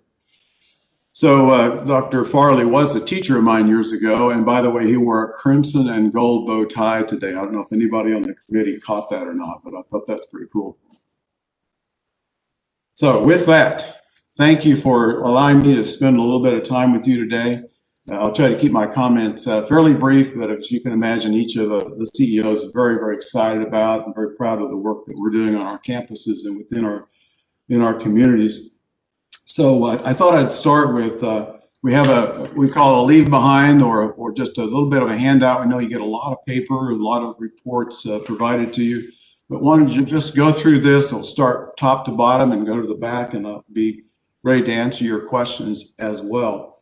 But the top of the page really tells the story of the mission of Pittsburgh State University, and that is our mission is to provide transformational experiences for our students and our community. And I think that's a critical component, that last piece, and our community. So I'll talk this morning really about how we're transforming our students, how we're transforming our community in the middle of the pandemic, transforming ourselves. And as I think about the work of the committee and being a state senator, you deal with a lot of different agencies and a lot of different functions. So one of the things I thought would be helpful is just provide a little bit of context at Pittsburgh State University. Sometimes people see us, you know, kind of down here in Southeast Kansas, down here in the corner, may not know as much about us. We've had bus tours come through with the legislators. In years past, that was done, and many times the legislator would arrive on our campus having never been to Pittsburgh.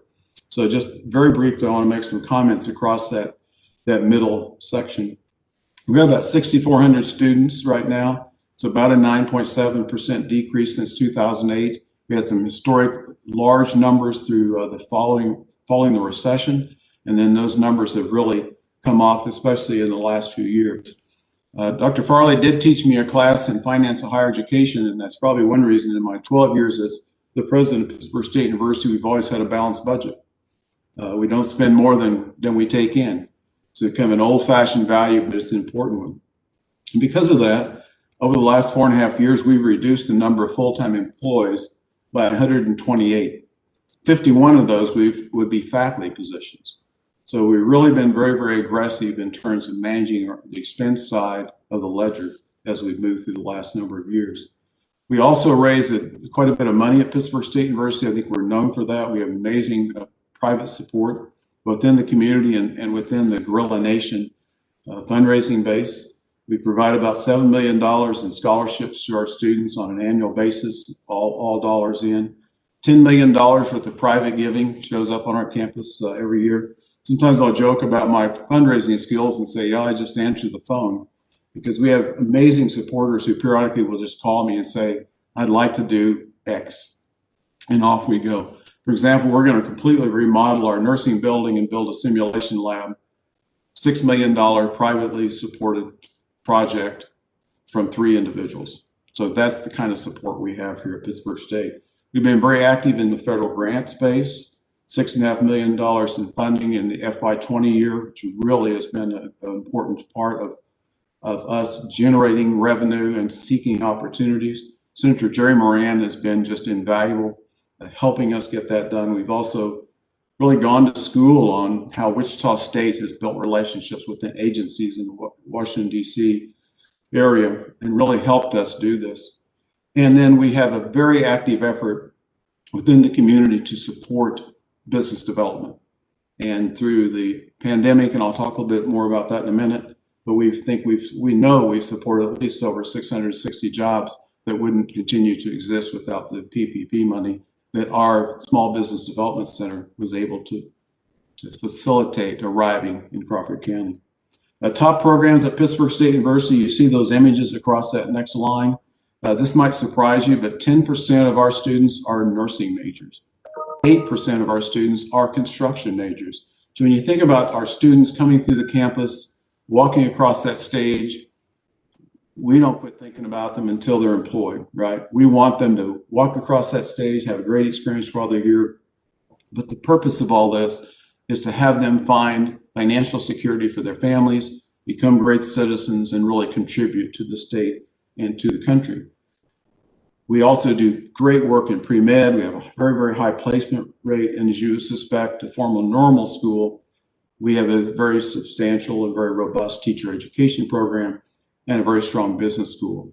At the bottom, you can see some of the figures about where our students end up, the kinds of salaries they generate. And because of the Kansas Technology Center, that really pushes the average earnings of a Pitt State grad up higher than you might think it would be from a regional institution. Well, we have a robust set of programs. I'll turn to the second page here.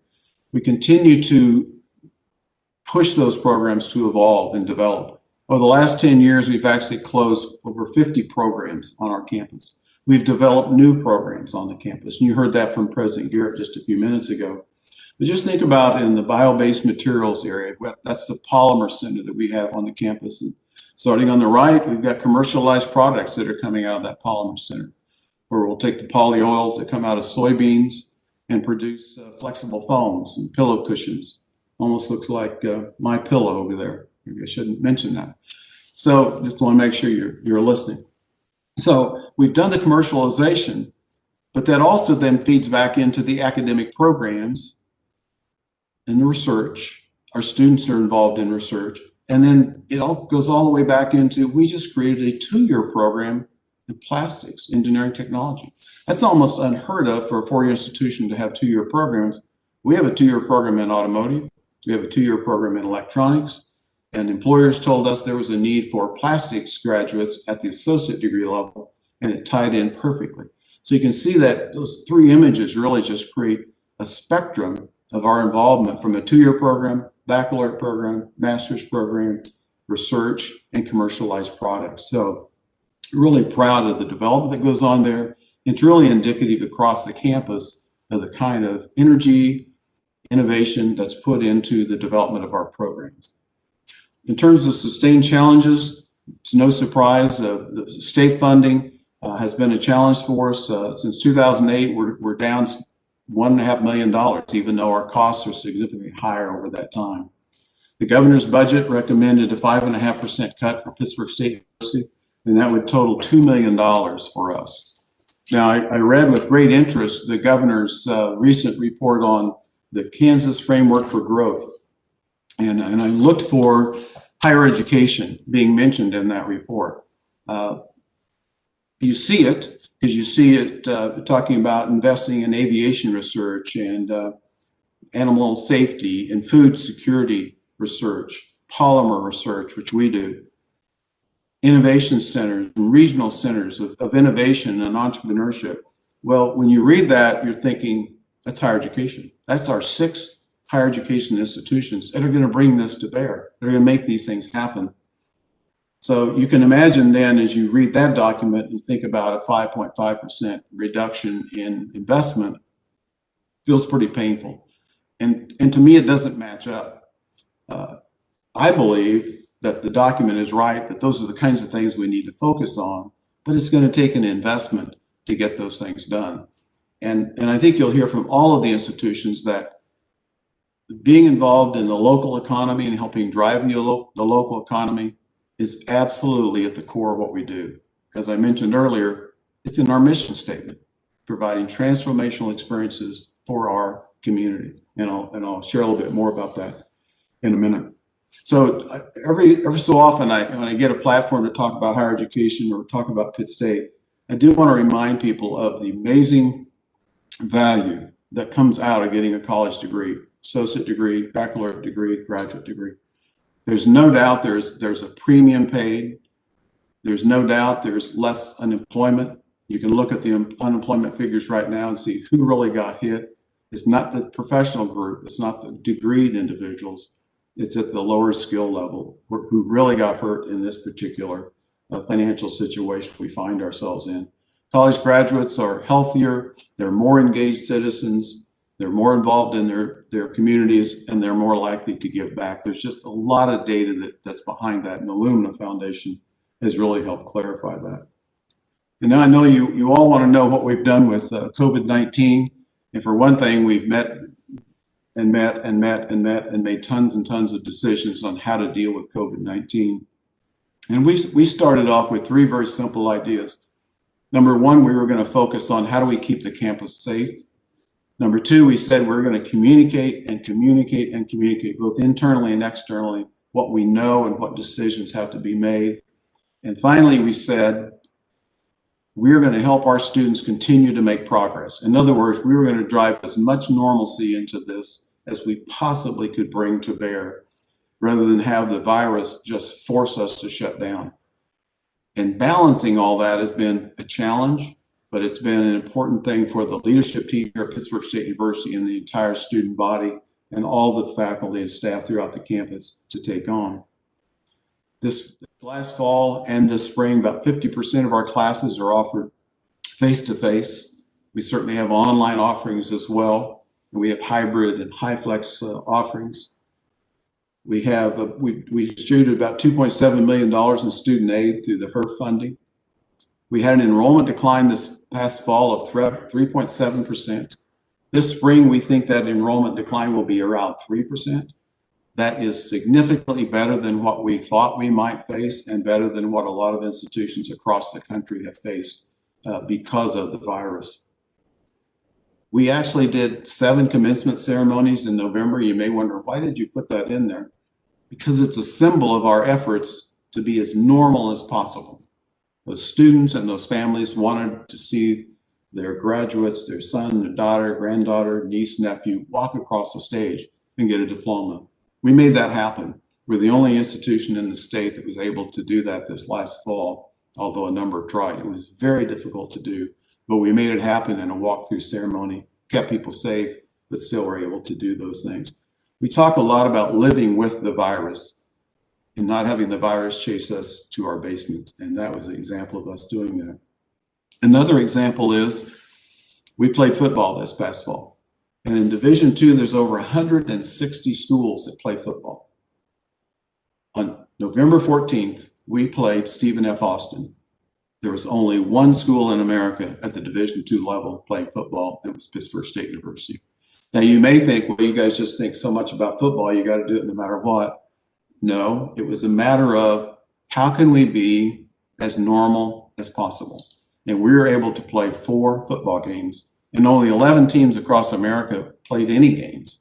And we played 4, and only 1 school played more than we did. We think that's important. It's important to the campus. It's important for our student athletes.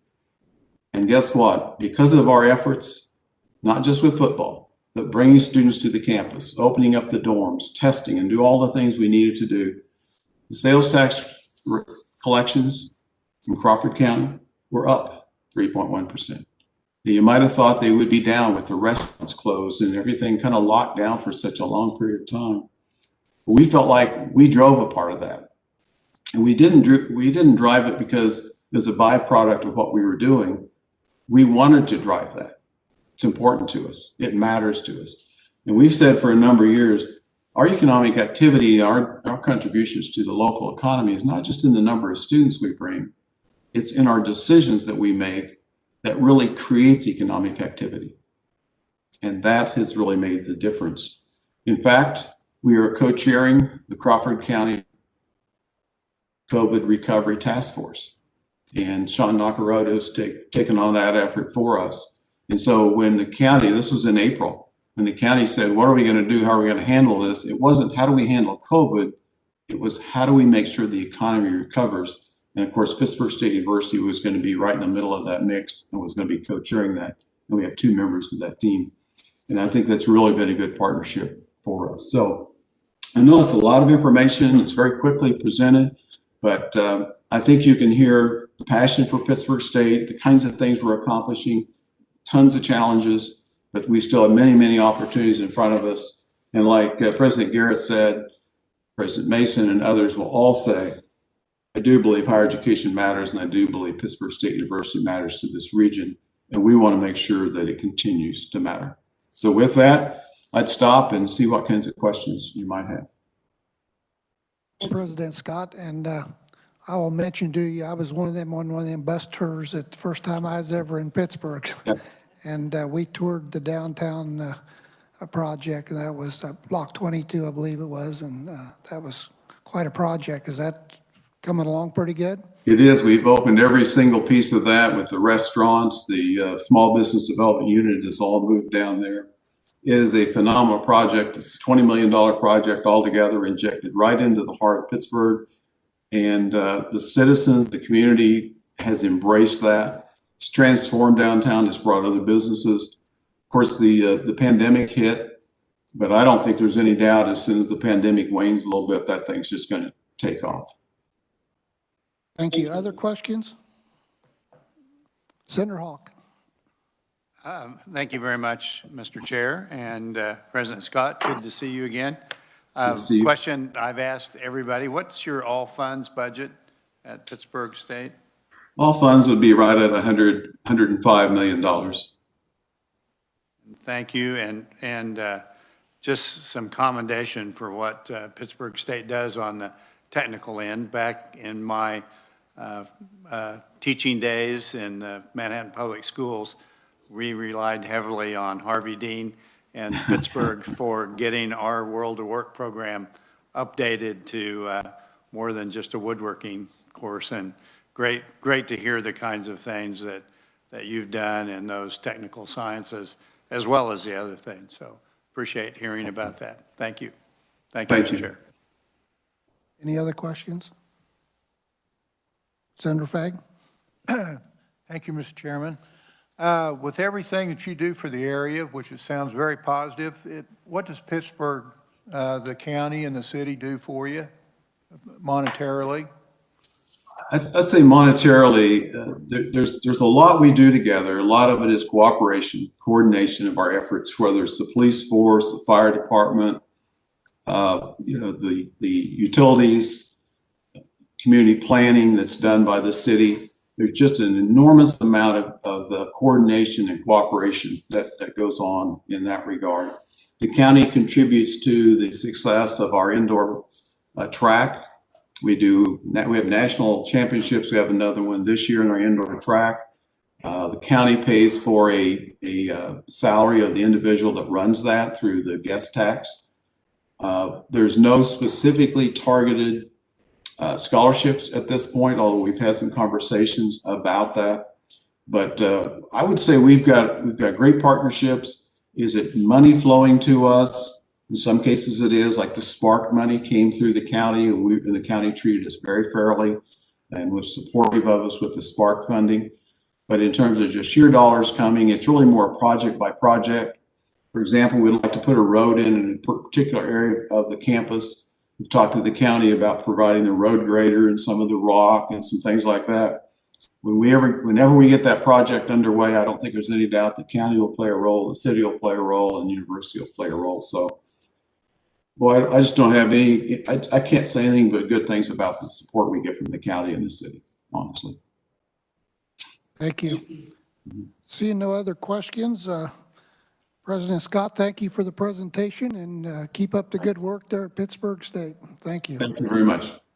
Next, we'll move on to President Myers at Kansas State University. Welcome, President Myers. Thank you, Chair. Nice to be with you and the rest of the committee on this, what's turning out to be a pretty cold day, and I think some cold days ahead of us, but that's okay. It kills all the bugs, so we like that. I'm not going to, you have the presentation in front of you, and I'm just going to make some comments as we go through the presentation. I'm not going to necessarily refer to any of the pages. I'll generally follow that outline, but I'm going to make a few comments and stand by for your questions. So the first thing we want to talk about is, of course, the mission. So we are the state's land grant institution, and our focus, of course, is on quality teaching, research, and service. We think we do a decent job of that. Of course, under research comes research and extension, which places us in all 105 counties. We're the only university that is present in all 105 counties, bringing education and research to the citizens of those various counties.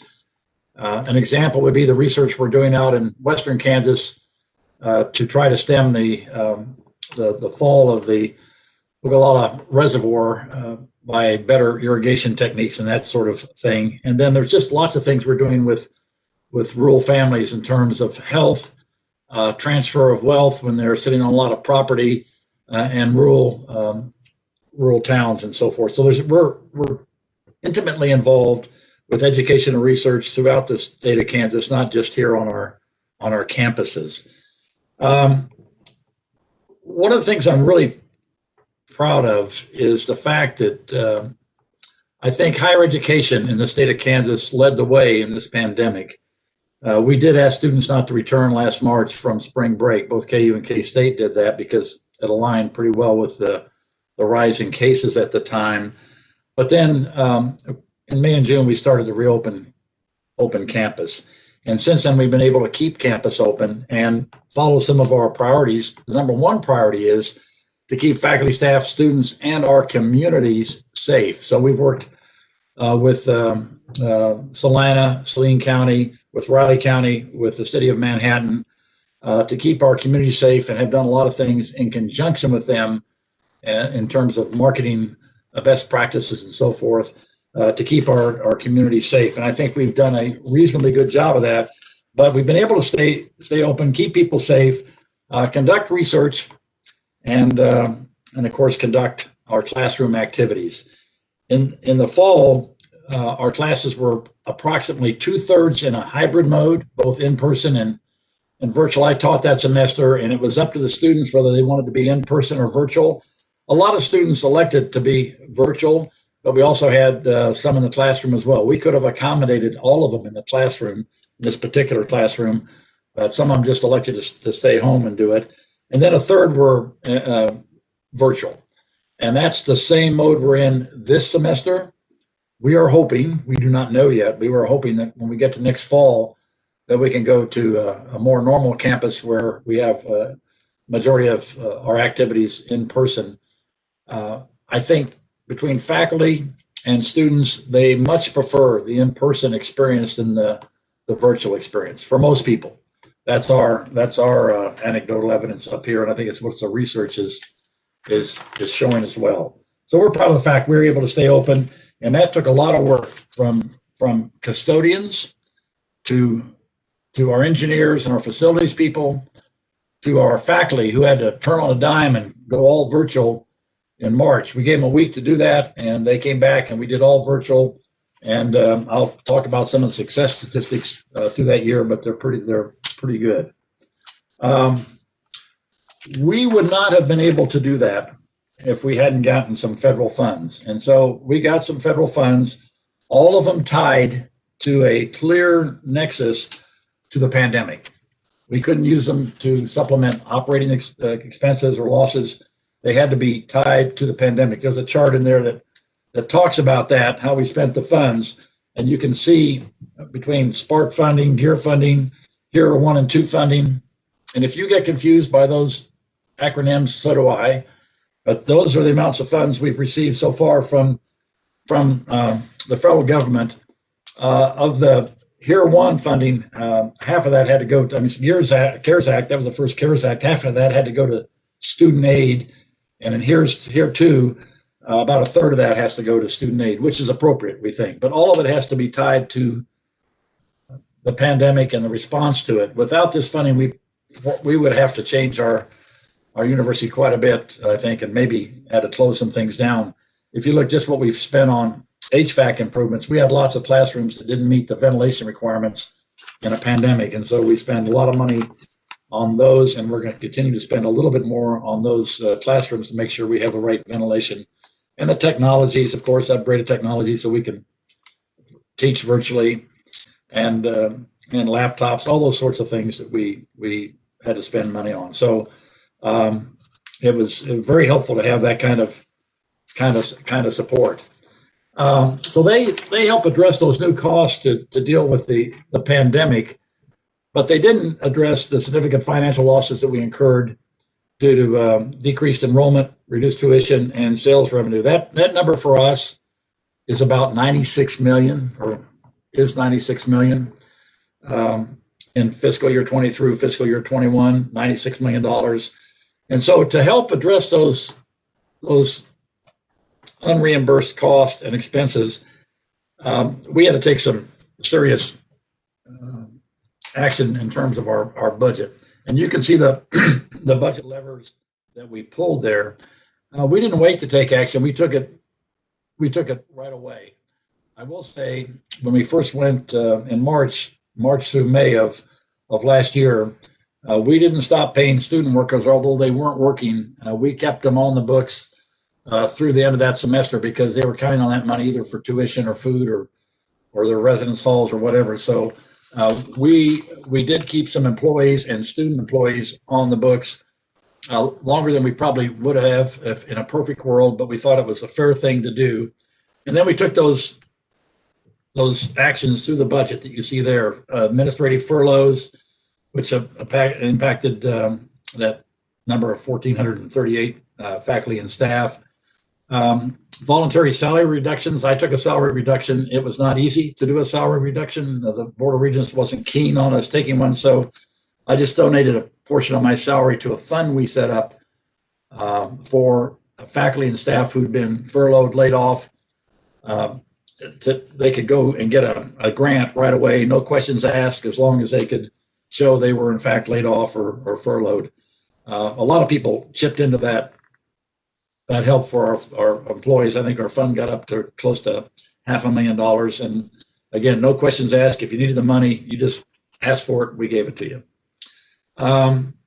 Terminations, layoffs, eliminating vacant positions, and cut operating expenses pretty dramatically. So that allowed us to get through this in financially decent shape. We just got since we went out to the bond market to refinance some of our debt, we just got a Moody's look at our financial condition, and we're still at the same rating we were pre-COVID. And we feel pretty good about that because clearly we've been through some ups and downs through the COVID experience.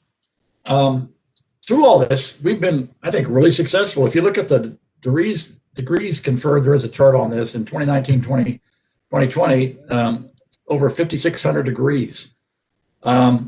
it says 95% of grads are employed or further in education. The number is really actually 96%. And it says 52% are employed in Kansas. The number is 70% if you count the Kansas City metro area. 200 million in research funding that comes in from mainly out of state to our state of Kansas that we can use then for research.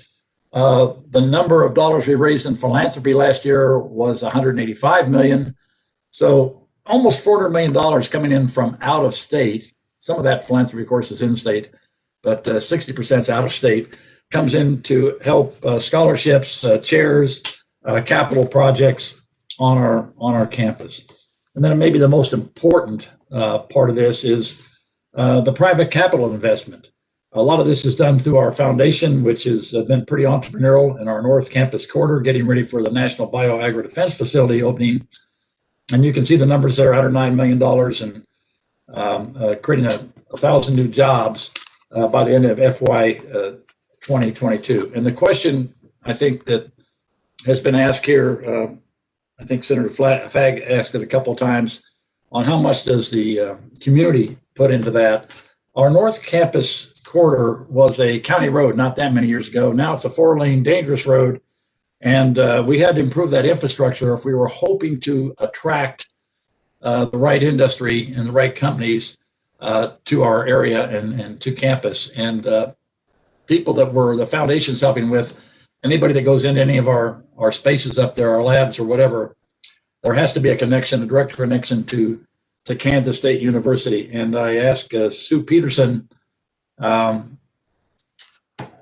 don't know if you have the number, she's on the call as well, but the city has put tens of millions of dollars into the North Campus. I would just say that our relationship with the city is often 1 or 2 or 3 in the Princeton survey that comes out every year of best town-gown relations. So we are very fortunate to have this great relationship with the city. We share tax revenues that the city gets for some of our activities on campus. We share those tax revenues, and the city and the university decide where to spend those revenues. And they often go to safety enhancements around campus or other enhancements around campus that make our working environment just that much better. North Campus is separate from that, and that's been a big effort by the city where they've been extremely helpful. And again, I say it's tens of millions of dollars they put into that project. When that project on North Campus is done, it's going to be north of $40 million. Now, that changes from time to time depending on where we're getting grants from and when we're getting denied grants and so forth. But it's going to make the infrastructure on our North Campus on Kimball Avenue, if anybody's familiar with that, that kind of bounds the north part of campus, to now enable us to have the kind of infrastructure where companies from around the world are wanting to come, locate, have a relationship with K-State, and also a relationship with the National Bio-Agri-Defense Facilities. Let me just say that having a large Research One university in the state of Kansas, along with KU, really helped us to make some big contributions to addressing the pandemic. So between vaccine development and therapeutic development, you can see there on the next slide, we've licensed 5 technologies. One of those is just going into, one of the companies decided to use that to go forward with one of their vaccines. You can see we did some other things early on. One of the questions that the nation had was, can you transmit the COVID-19 virus through mosquitoes? Well, in the Biological Research Institute, otherwise known as Pat Roberts Hall, we have an insectary. We have experts in.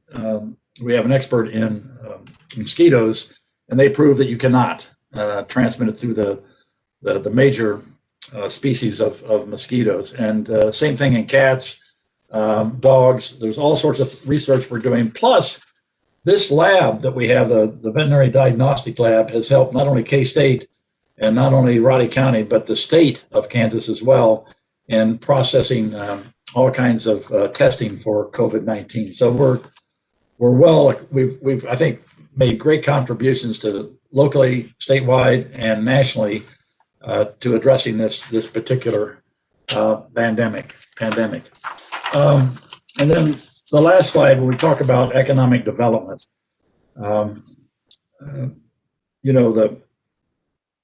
with the NBAF being fully operational next year, next calendar year, that's predicted to bring in 3,000 direct jobs and 3,000 direct jobs, 3 billion direct investment. Some of that's been spent. Some of those jobs have been filled already, but it's no small thing to have a national laboratory in your backyard, particularly one for the state of Kansas I'm talking about now, particularly one that is right at the heart of solving issues of pandemic, because the pandemic, this one, like most viruses, come from animals first and then transfer to humans. Ebola was another example.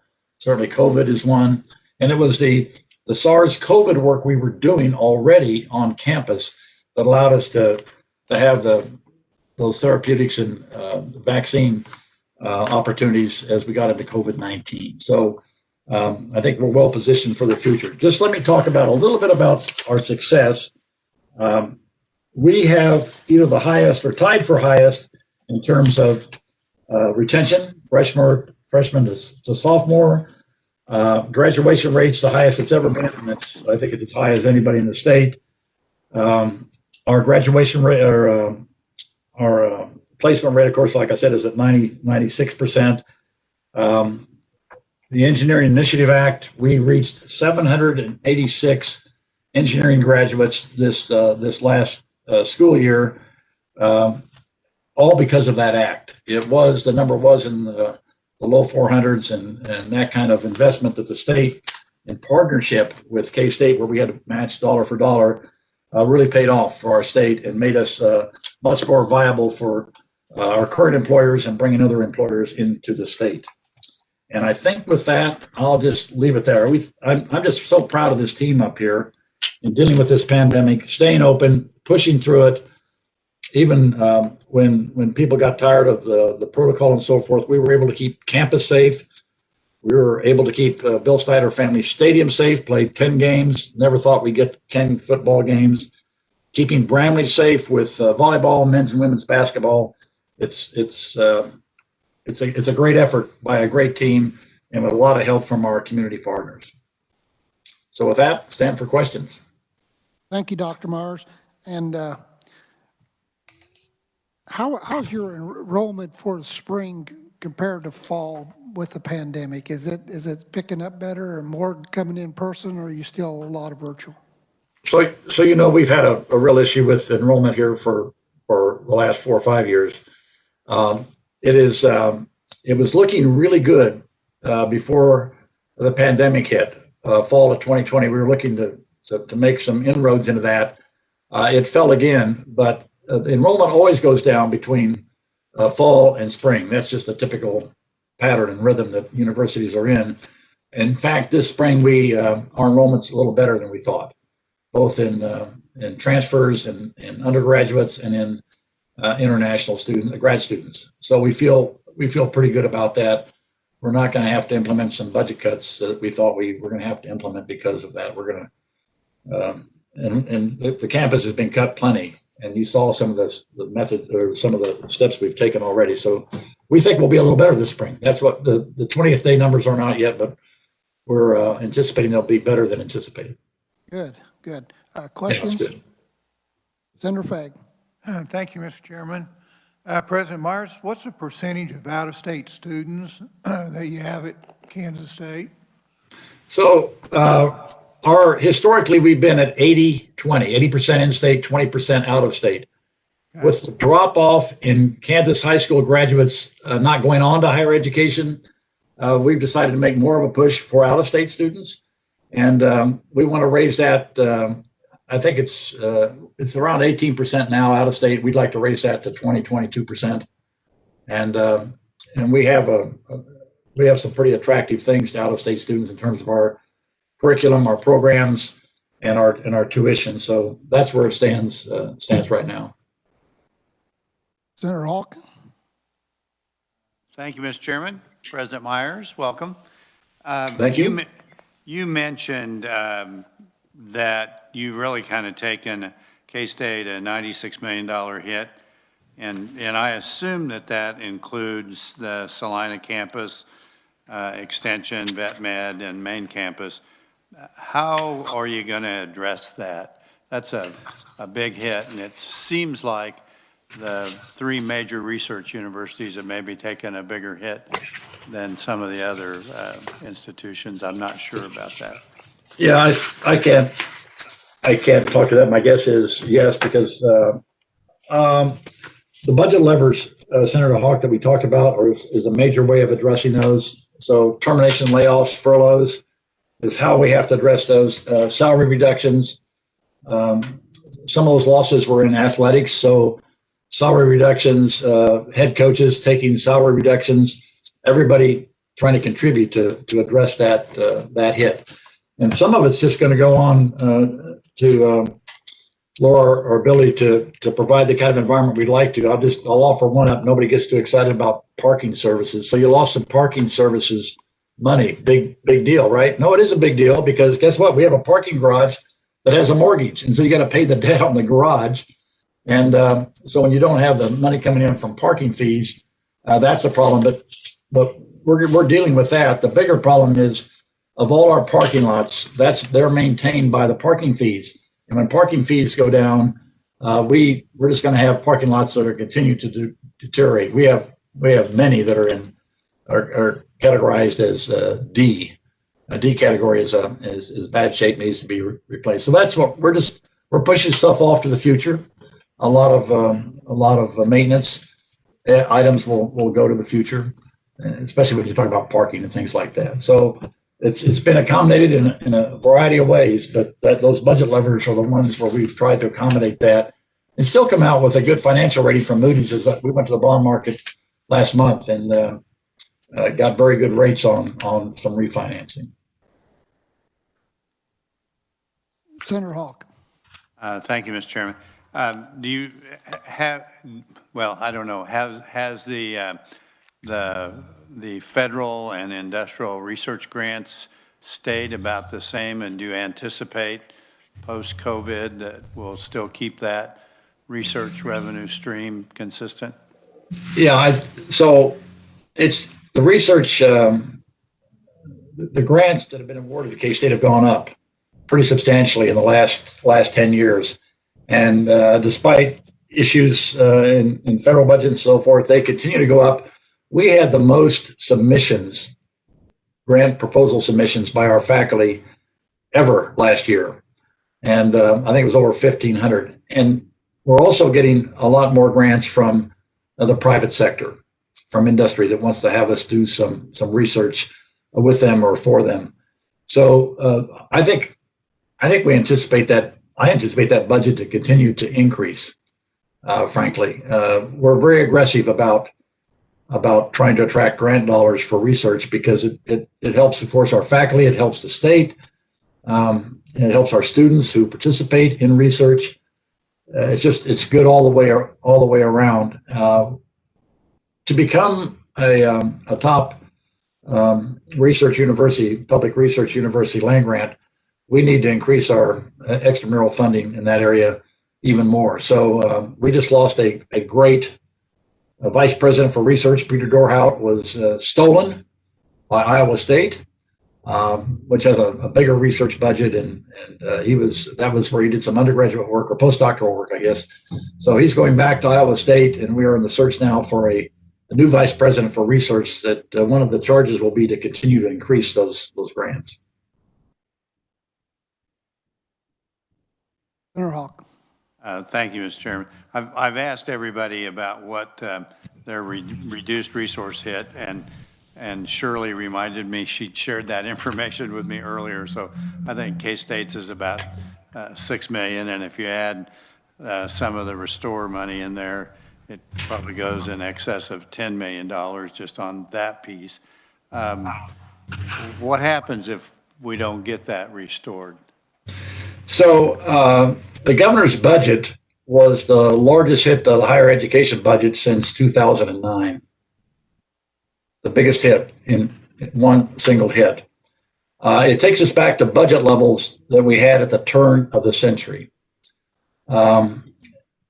If we don't get that restored, it's just going to mean we shift more and more of the burden to the families and the students. And which I think will have an impact on enrollment and all those sorts of things.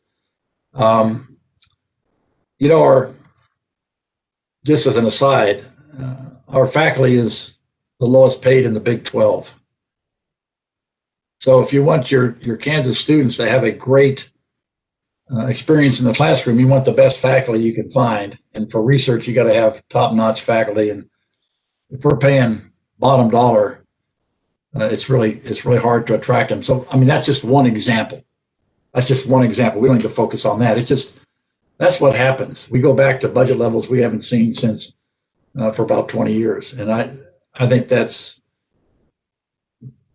just devastating to higher education in the state of Kansas, frankly.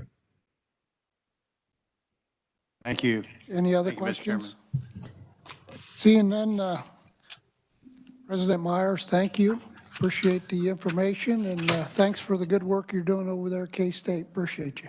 Well, thank you, Chairman Billinger. I hope your back is better from the time we talked on the phone. And thanks to the rest of the committee. Is it better, or is it still? You know what? They told me taking a leave, and I did, and it was like an hour, and it was back to good. So Chemicals, better living chemistry. Yep. Yep. Well, thank you again. Thank you, Betty. Thank you very much for the opportunity. Okay. Next one we will do is the Wichita State University Interim President Muma. Welcome to committee. Yes, thank you, Mr. Chairman, committee members. Can you hear me okay? Yes, we can hear you and see you. Thank you. Okay.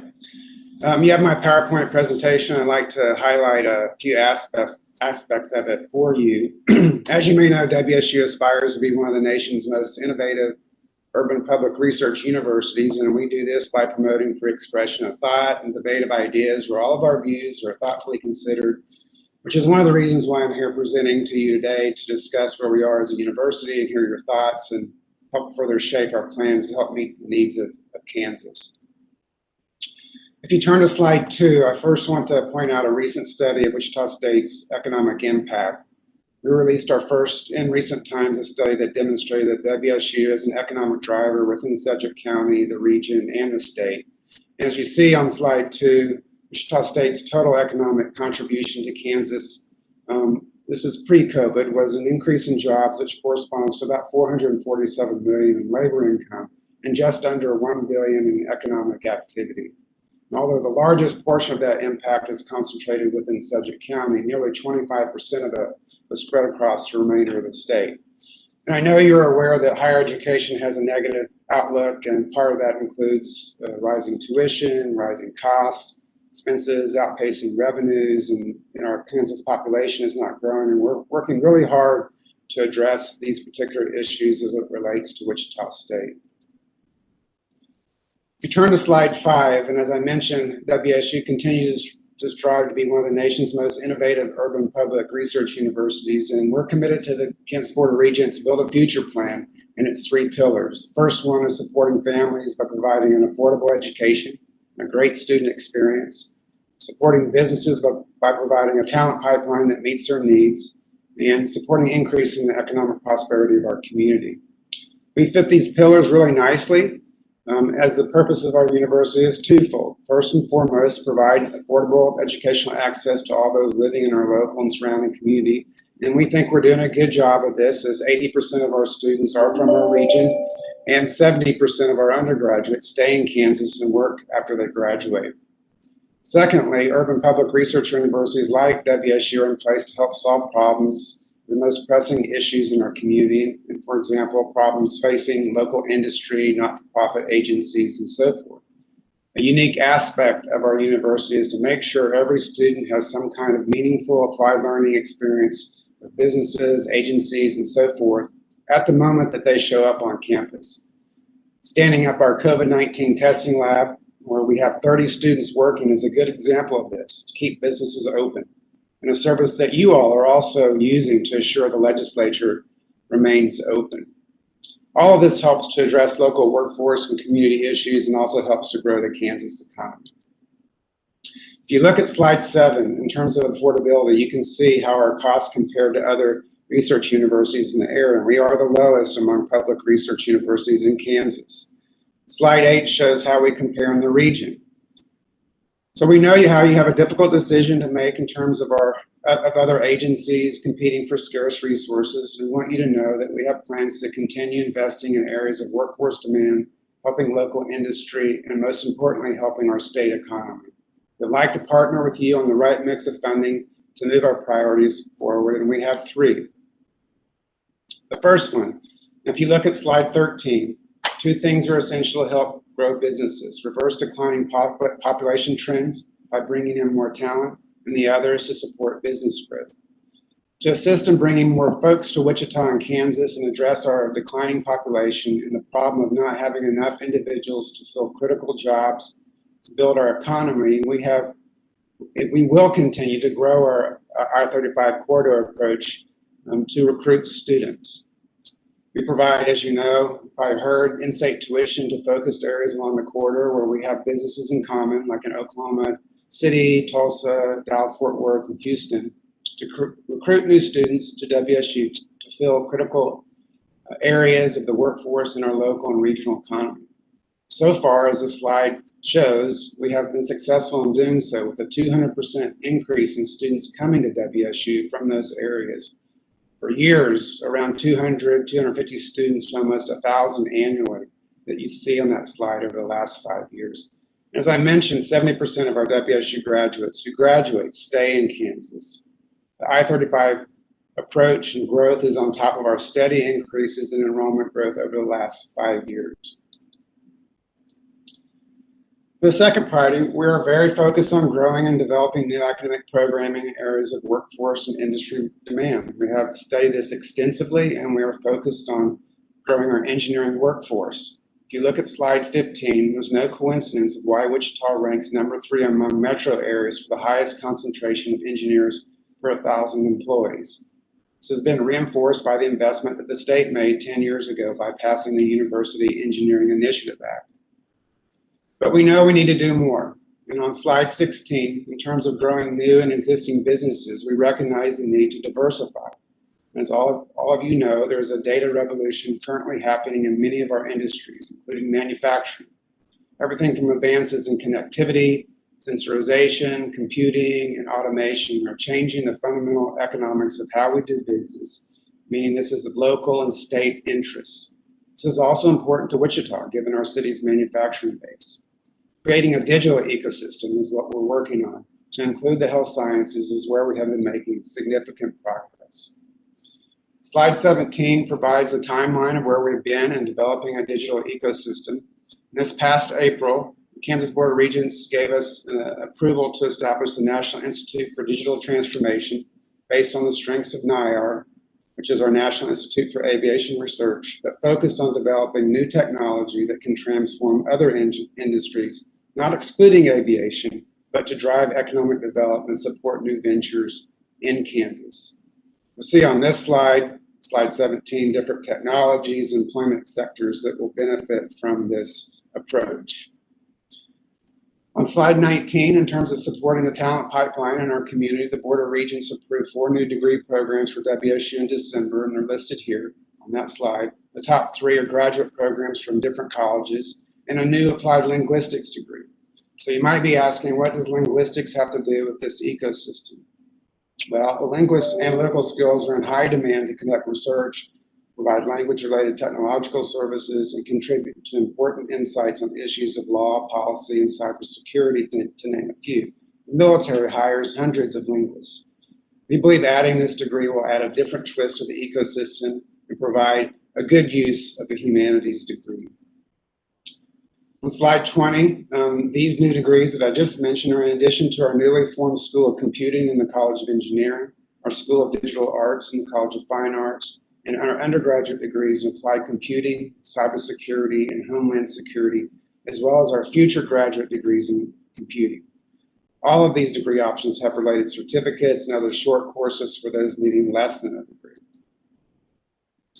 For the third priority, we are laser focused on growing our industry-based research. We surpassed $160 million in funded research for the first time this past year. The actual number was $169 million. A significant portion of that funding is with our industry helping them solve some of their most pressing issues. So looking at slide 22, as you know, Industry from Kansas and NetApp is one example, as well as our national global industry partner Deloitte. Both will have a new presence at WSU working in the National Institute for Digital Transformation. In collaboration with university teams, we will, for example, conduct development and certification programs enabling increased speed to market of new globally competitive products, processes, and businesses. And NetApp is going to be central to that particular endeavor. Deloitte will be launching the Smart Factory at Wichita, also on our campus, to help companies conceptualize the factory of the future. And several sponsored companies will be participating in that endeavor. And many of those sponsored companies are ones that you use on a daily basis. On slide 30, you'll see we have had several new businesses, NetApp and Deloitte, or two of them, to our campus. We're now working with our faculty and students, giving our students added applied learning experience, which also aids in their employment upon graduation. All of this is meant to grow funded research, as seen on slide 32, where you also see a projected increase close to $200 million in funded research by fiscal year 2023. In terms of our use of our federal dollars, the CARES Act dollars, they have helped keep Wichita State University safe, accessible, and affordable, as seen on slide 33. Spending close to $5 million of our HERF-1 funding, with the remaining to be spent by June of this year, and over $5 million has been spent on IT and health and safety measures from our Sparks funding. We're still waiting on guidance on spending HERF-2, which came about just recently, but expect to spend in similar ways, especially helping with emergency aid for students. Slide 34 shows various budgetary actions we have made to fill revenue shortfalls while adapting to COVID-19. This, along with several years of additional budgetary actions, have helped us adapt to our new reality of less public resources. And you can see on this slide, this past year, we did a budget reduction. We've moved a lot of FTEs off of state funding. We've done hiring freezes, and then this past year, a voluntary separation program, early retirement program that generated almost $2 million that we can apply to future revenue shortfalls. So in closing, as summarized on slide 35, besides our own internal reallocations and resources to help the economy, we have also made significant progress with state investment in, for example, growing our engineering workforce. So we're requesting continued assistance in providing greater access to higher education opportunities in Kansas to help us grow our local economy and the Kansas economy. Especially, I want consideration to extend the University Engineering Initiative Act to fiscal year 2032, which has been mentioned to you earlier, and invest in digital transformation, particularly in broadband access. We know from how we've had to transform to COVID or adapt to COVID, we know there's significant gaps in broadband access, not just for students and people that live in our state, but also here locally in this area. And this will also help as we move to creating our digital ecosystem here in our region. Be happy to answer any questions that you might have. Thank you, President Muma. Am I saying that correctly? Muma. Muma, okay. Yeah. Sorry. Questions? Senator Hawk. Thank you, Mr. Chair, and welcome. Good to hear from you and the kinds of exciting things that are going on.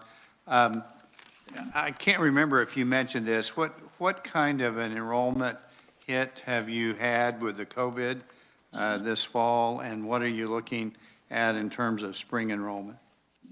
This past fall, we really lost very few students. Actually, most of the loss that we had was through concurrent enrollment in high schools. High schools started late. We couldn't get those students enrolled before the census date.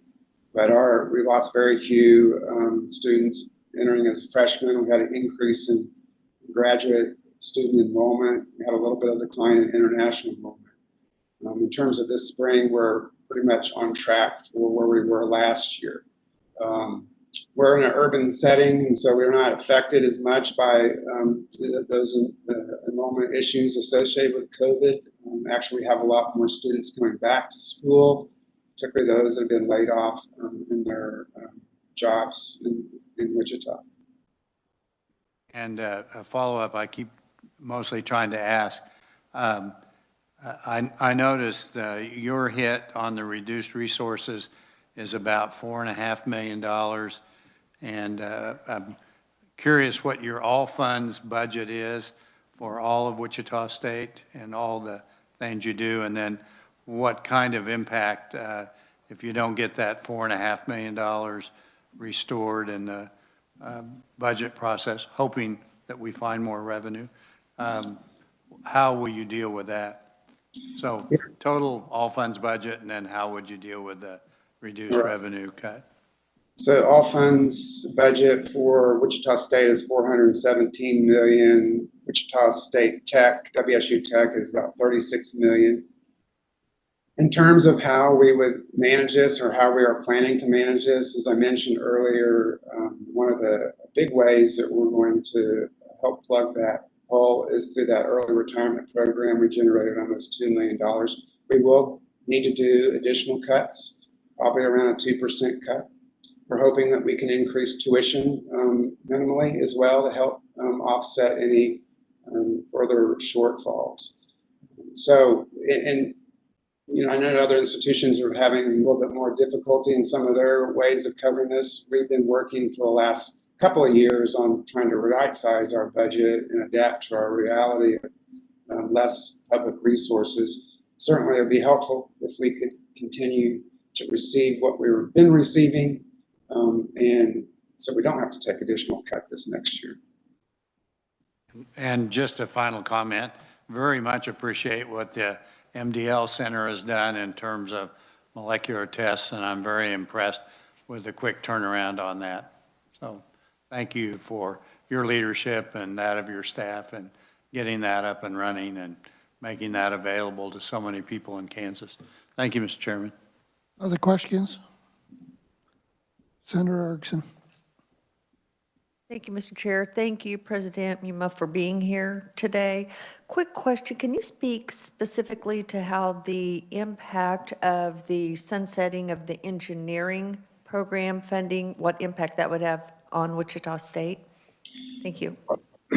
Yeah, thank you for the question. Well, that provides about $3.5 million annually to us to help support our engineering department. We would be really struggling to continue to produce more engineers, which we so desperately needed, or we need in this state. All of us need. So that would be decreased somewhat going forward. We could find ways to reallocate resources at the university, but it's really going to hamper us to continue to be on that trajectory. And as I mentioned earlier, you know, it's no surprise why we're number 3 per capita in terms of engineers in the country. Any other questions? Senator Fagg. Thank you, Mr. Chairman. Seemed like I had heard on TV a while back about WSU expanding into Mexico. Could you talk a little bit about that, and then how, you know, sitting here as a Kansas taxpayer, how that helps us up here? That's a good question. So just we'll give a little context. American Industries, which is a company based in Chihuahua, Mexico, they've been doing business in Wichita for many years. They're part of the supply chain for aircraft and the automobile industry. They contacted us a couple of years ago wanting to know if we could provide engineering education to their community. The owner of the American Industries would like to leave a legacy to his community and is very impressed with what he's seen at Wichita State over the years and how we do business and how we educate students. So they would be paying for this expansion if we get to that point. We're still working through the details about what kind of programs that they would need down there and the cost. And so it's not going to be a cost to the taxpayers. It would be a cost to Mexico to provide that educational experience, but it would open up lots of opportunities for our students to do exchanges down there and vice versa, and further help strengthen some of the work that American Industries does here in this community, as well as us being down there in Mexico. Any further questions? Seeing none, President Muma, thank you a lot, and appreciate all you do there at Wichita State, especially this testing. That means a lot to the state. We really appreciate you. Thank you. You're welcome. Next, we have Heather Morgan with the Kansas Association of Community Colleges, and she's here in person.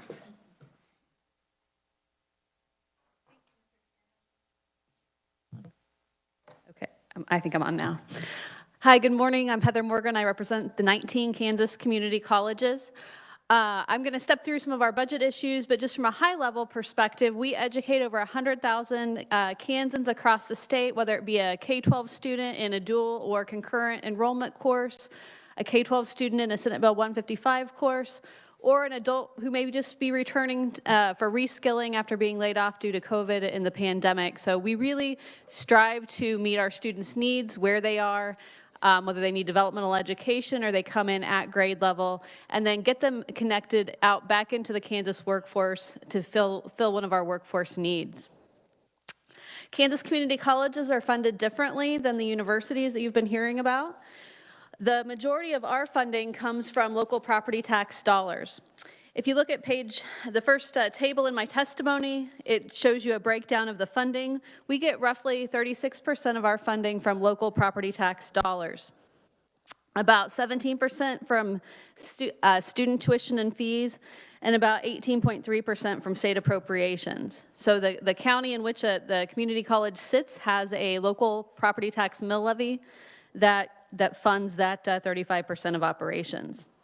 Most of our costs go directly to salaries and wages of our faculty and staff all across the state of Kansas. If you turn to the next page of the testimony, I get into a little bit of the tiered and non-tiered funding, which seems so long ago now that Shirley talked to us about that. Tiered means technical education and non-tiered means general education. Senator Fagg asked a question about the gap, and is that sort of an ongoing liability? Essentially, we have not been fully funded ever. We don't keep track of how much it is. It's not ever fully funded. Roughly, we estimate the current gap to be between 15 and 20 million. The way that community colleges are funded are not on a block grant, but we are funded based upon the actual students that we deliver credit hours to. So I included in your testimony, if a student is so I'm originally from Pratt, and so I'll use myself as an example. So if I went to Pratt Community College, which I did, I'm an alum of Pratt Community College, I would pay for a third, the local taxing district would pay for a third, and the state would pay for a third, because I would be considered an in-district student at Pratt Community College because that's where I'm from. If a student from Kingman County, which is adjacent to Pratt County, comes to Pratt Community College, they would be an out-district student. They would pay for 1/3 of the cost, and the state would pay for 2/3. At the technical colleges, all of their students are 1/3, 2/3, because they don't have a local property tax mill levy like the community colleges do. And then for Senate Bill 155, 100% of those costs of those students are paid for by the state. Moving on from the tiered and non-tiered methodology, in this year's budget, the governor recommended a 2% cut to both the tiered and the non-tiered line in the budget to preemptively tell Senator Hawk that equals to be about a $2.8 million cut to the tiered and non-tiered line items. We are really concerned about Senate Bill 155 funding. This program began a number of years ago. In 2011 was, I think, the first year, and has grown immensely and has been just an unequivocal success. I think you all may have heard last week, the House had a hearing on the engineering initiative, and the Kansas Contractors Association was in talking about Senate Bill 155 during some of that testimony. We have tremendous industry partnerships that work directly with us and those K-12 students that we're educating, either to go right directly into the workforce or potentially take one more semester or another year with us, so that they can go into those technical education jobs across the state. Kansas community colleges deliver 70% of the technical education in Kansas.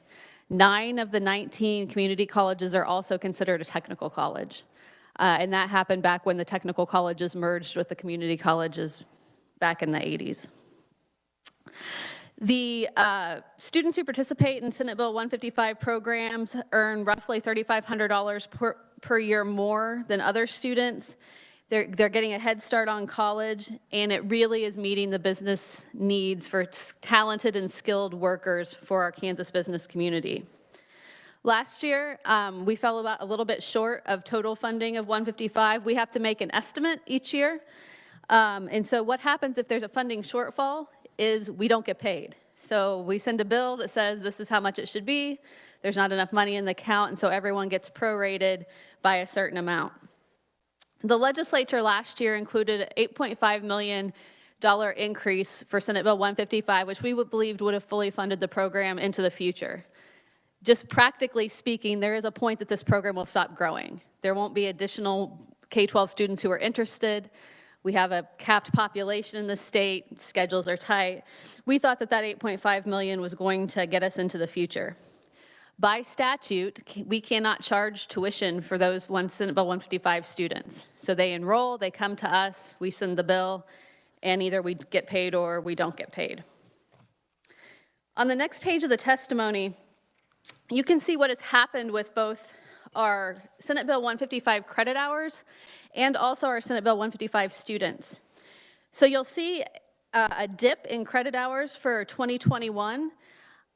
We had a significant enrollment decline across the Kansas community college system this year for 2 reasons. One, the pandemic. We're serving some of the most at-risk students in the state, students who often have a family and are juggling multiple responsibilities. 80% of our students are part-time students. So we had a 10% enrollment decline, roughly. A lot of that was due to the misalignment of K-12 schedules. We shifted earlier, they shifted later. Counselors were unable to enroll students last spring because of the craziness that was going on with the pandemic. And so because of that, we estimate that there's a pretty significant enrollment in terms of credit hour decline for 2021. We also anticipate that there will be less students served. Moving forward to this year's budget for Senate Bill 155, if you skip ahead 2 pages, you'll see 2 charts, one with a blue line and one with a blue and orange line. The table on the left shows you our FY20 actual expenditures were roughly $34 million. The legislature had approved the $38 million. Remember, there had been an $8.5 million enhancement approved by the legislature last year. However, when the pandemic started, the governor allotted that $8.5 million. And then when allocations came out, it was about $29 million. Then there was a 2% cut taken off of the 29. So the table on the right shows what we estimate the need is for Senate Bill 155 funding versus what has been approved and recommended. On the next page, you'll see some highlight in yellow just to step you through sort of how we get to those numbers. The table on the left shows the progression of the funding from the actual expenditures to the legislative approved, then the governor allotted $8.5 million, then the 2% cut. Based upon what we saw for fall enrollment, based upon what we think we're going to serve in the spring, and I will tell you that the spring estimate is a little more iffy because we have had some enrollment recovery as people have gotten back in the classroom, but our best estimate at this moment is that we need an additional $2.1 million in the current year, so as a supplemental to the current year budget to fully fund Senate Bill 155, and $8.3 million in the budget year. In the budget year, what we anticipated in terms of how we got to this estimate was basically we'll go back to pre-pandemic level with maybe a slight increase because of how the funding works. So our best estimates to fully fund 155 are these 2 numbers. This is really important for 2 reasons. One, if you think about what the KSDE is trying to do and having students take more college credits while in high school, that only works if they're fully funded. We can't continue to push those costs off onto our colleges to provide essentially the courses for free and have no expectation of getting paid for those courses. As we move forward, to the CARES Act and how the pandemic has impacted our colleges, I included in your testimony essentially some bullet points and a table that looks like this. That shows you we have received $77 million across our 19 community colleges from all the different funding sources. So I also don't like to use the names that they actually are, so I have my own names. CARES 1, and then we had CARES 1, some different strengthening institutions, some Hispanic serving institutions, some other institutions who didn't get enough according to the federal government, so they got a special appropriation. Those are some of our smaller institutions of Allen and Colby. And then we had Spark money. Every single one of our colleges got some money from their local county through Spark. We also had Spark state funding. 4 of our colleges received advanced manufacturing grants, which allowed them to sort of upgrade their technology to be able to serve remote students in manufacturing classes. Throughout the whole pandemic, the majority of our community colleges were in person, face-to-face, with social distancing and safety measures. It's very difficult to teach welding remotely. So we had to try to figure out a way to get around that and through that. We also had some Spark Commerce money for food. Garden City Community College has a robust partnership with Tyson and got some money to improve their labs out there to be able to train students both in meat quality and also in some of the HVAC programs that they need out at the Tyson plant. CARES 2, which is what I call the December money. There's seems to be a lot of different names for it, but I call it CARES 2. We are still awaiting direction. There is very loose and what we believe is pretty ambiguous guidance on how to spend those money going forward. If you turn to the next page, I broke out how we spent that money. I know Senator Hawk was on the Spark Committee this summer, and that's always been one of the questions, well, how did you spend the money that we gave you? And so this is by institution, by expenditure category that I thought y'all would care about, how we spent the money. So we spent about $10 million on virtual education so that those students, if they're quarantined, if they're isolated, how can we continue to educate them? We had to do isolation and quarantine housing. There were a lot of people quarantined in our quarantine housing. They'd go move out of their dorm room for 2 weeks, move to the other dorm, or move to a local hotel, and then as soon as their quarantine period was over, they would come back. We also had testing and health, testing and contact tracing and all of those things. Almost every one of our colleges were a contact tracer for the local health department after going through all of the proper steps that were outlined in the bill. But the other part, in addition to the institutional funding, was the student funding. So both CARES 1 and CARES 2 have requirements that some of that money goes to students. So CARES 1, it was one half. One half of the money that was received went to students. And we had all sorts of scholarship programs and procedures across our 19 colleges about how students could apply for those funds. In Garden City, they had a deal where a lot of students were trying to take classes on their phone. And so they had a program where they could apply to get a laptop because it's very difficult to do a college class on a smartphone. We also have student money in CARES 2 in the exact same amount that it was in CARES 1. So it was half of the CARES 1 money, whatever that number was, is how much you also have to spend for students in CARES 2. And we're trying to be very creative and think about how to best utilize those dollars. You'll probably hear about later in the session the Promise Act that Senate Education is working on. How can we make sure that we have scholarship dollars and for students that are having maybe additional COVID barriers or really in those in-demand occupations? Our healthcare student enrollment is going down, and we're really concerned. Prior to COVID, we were pretty full. This year, we are not full in our nursing programs. That's going to be a bubble through the system as you think about a CNAs, to be LPNs, to be RNs. We're going to continue a healthcare workforce shortage if we don't get a handle on that in relatively short order. We're also thinking about things like the temporary nurse aides that are now at our nursing homes. When the executive order ends, when the disaster declaration is over, those students are going to have to somehow become a CNA because that's a CMS requirement, or else KDADS is going to have to work on that. So we're trying to think about maybe how do we use some of these COVID student dollars to help those employees so that they can transition to continue working in those nursing facilities. To sum things up in the end, kind of the back page of the testimony is our 3 requests. Basically, the first 2 are fully funding Senate Bill 155. And the last one is just a proviso that would say the money you appropriate in the tiered, non-tiered, and Excel and CTE accounts can't be transferred anywhere else. Not that they ever have been, but it just gives us peace of mind that when that money is there, it goes out to the colleges. In case hopefully we never face another pandemic or anything else in the future, it just makes our colleges feel more comfortable that that money is going to come to them and it can't be transferred anywhere else. So with that, I'd be happy to stand for questions. Questions?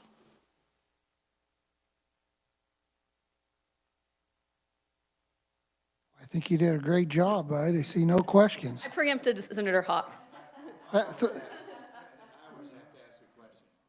Just thinking, since you preempted my one good question, what do you see as I mean, you've laid a whole lot of things out, and our committee's going to have to deliberate in terms of what we have to do on funding. What do you see as the top 2 things that community colleges need? And Fully fund Senate Bill 155, and I'd leave it at that. So if we could do that, you think that might get us through the roughest thing? Yes. Okay, I appreciate that. Thank you, Mr. Chair. Thank you. And thank you, Heather, for being here today. Appreciate it. Thanks for your good work. Next, we have James, and I'm not sure how to pronounce your last name. Can you tell me without me having to make sure? Janat. Pardon me? It's pronounced Janat, but just say Jim and I'm good. Jim? Okay, thank you. Welcome to committee. Thank you. Thank you for your interest in what we're trying to do. I represent the technical colleges. I am the president of Manhattan area technical colleges. There are 7 tech colleges in the state, and none of us have taxing authority. None of us get any property tax or sales tax from our home counties. All of us get some allocation through the state regions based on enrollment, much like the community colleges do, as Heather described, based on enrollment. Our main mission, of course, is workforce education, and we're probably one of the fastest return on investment entities in the state. I'm going to run through things quickly so we can try to get you back on schedule.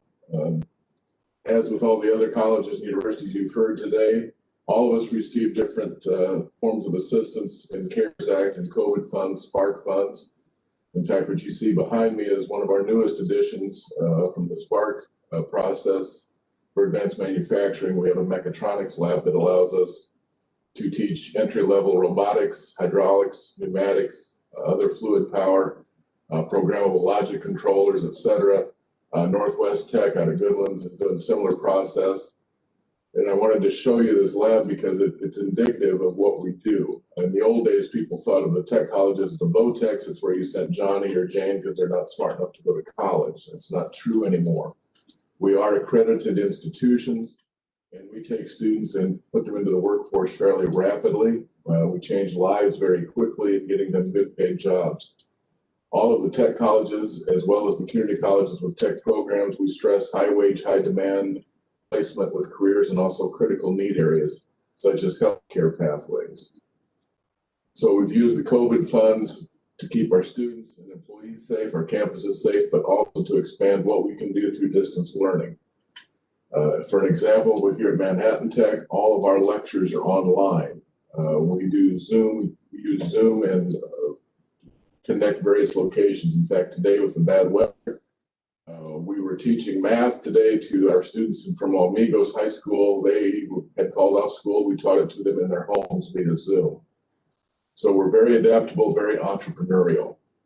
The 7 tech colleges have a significant impact on the economy, which you'll see in our testimony. If you take out the anomaly of COVID, we were the sector of higher ed that was growing in the state. We had phenomenal enrollment growth until this year. The decline this year has been mostly in secondary students because of the various ways the secondary schools have had to adapt their schedules and their delivery of courses. We anticipate that will rebound. And again, a big thing for us has been Excel and CTE. It's driven our enrollment and it's been very successful. Over 90% of the students in Excel and CTE are completing their courses satisfactorily. They're often leaving high school with a certificate in welding, a CNA, etc., and they're ready to go into the workforce as well as continue education. You'll see in the testimony other examples of our success in terms of graduation rate, placement rate. One of the key things we like to stress is our students come out with low to no student debt and go right to work. And the majority of our students stay in their home districts. They stay in our service areas as employees, as taxpayers, and as consumers. On page 2, you'll see a segment called National Analysis of Return on Investment of Higher Education. This came out late in 2019 by Georgetown University. They looked at over 4,500 colleges and universities in the country, and one of the criteria they evaluated the institutions on was net present value of your education over 40 years, over the course of your earnings and your career as a worker. And in the state of Kansas, the top 5 public colleges and universities for that net present value, number 1 was Washburn Tech, number 2 was KU, number 3 was K-State, number 4 was Manhattan Tech, and number 5 was North Central Tech. So 3 of the top 5 were tech colleges. And again, it's because we put people into the workforce quickly with low student debt or no student debt. And then oftentimes our students advance. They're not done learning, but they advance through the good graces of their employer. They become small business owners, etc. Below that, you'll see we did it. All of our institutions did an economic impact study that same winter.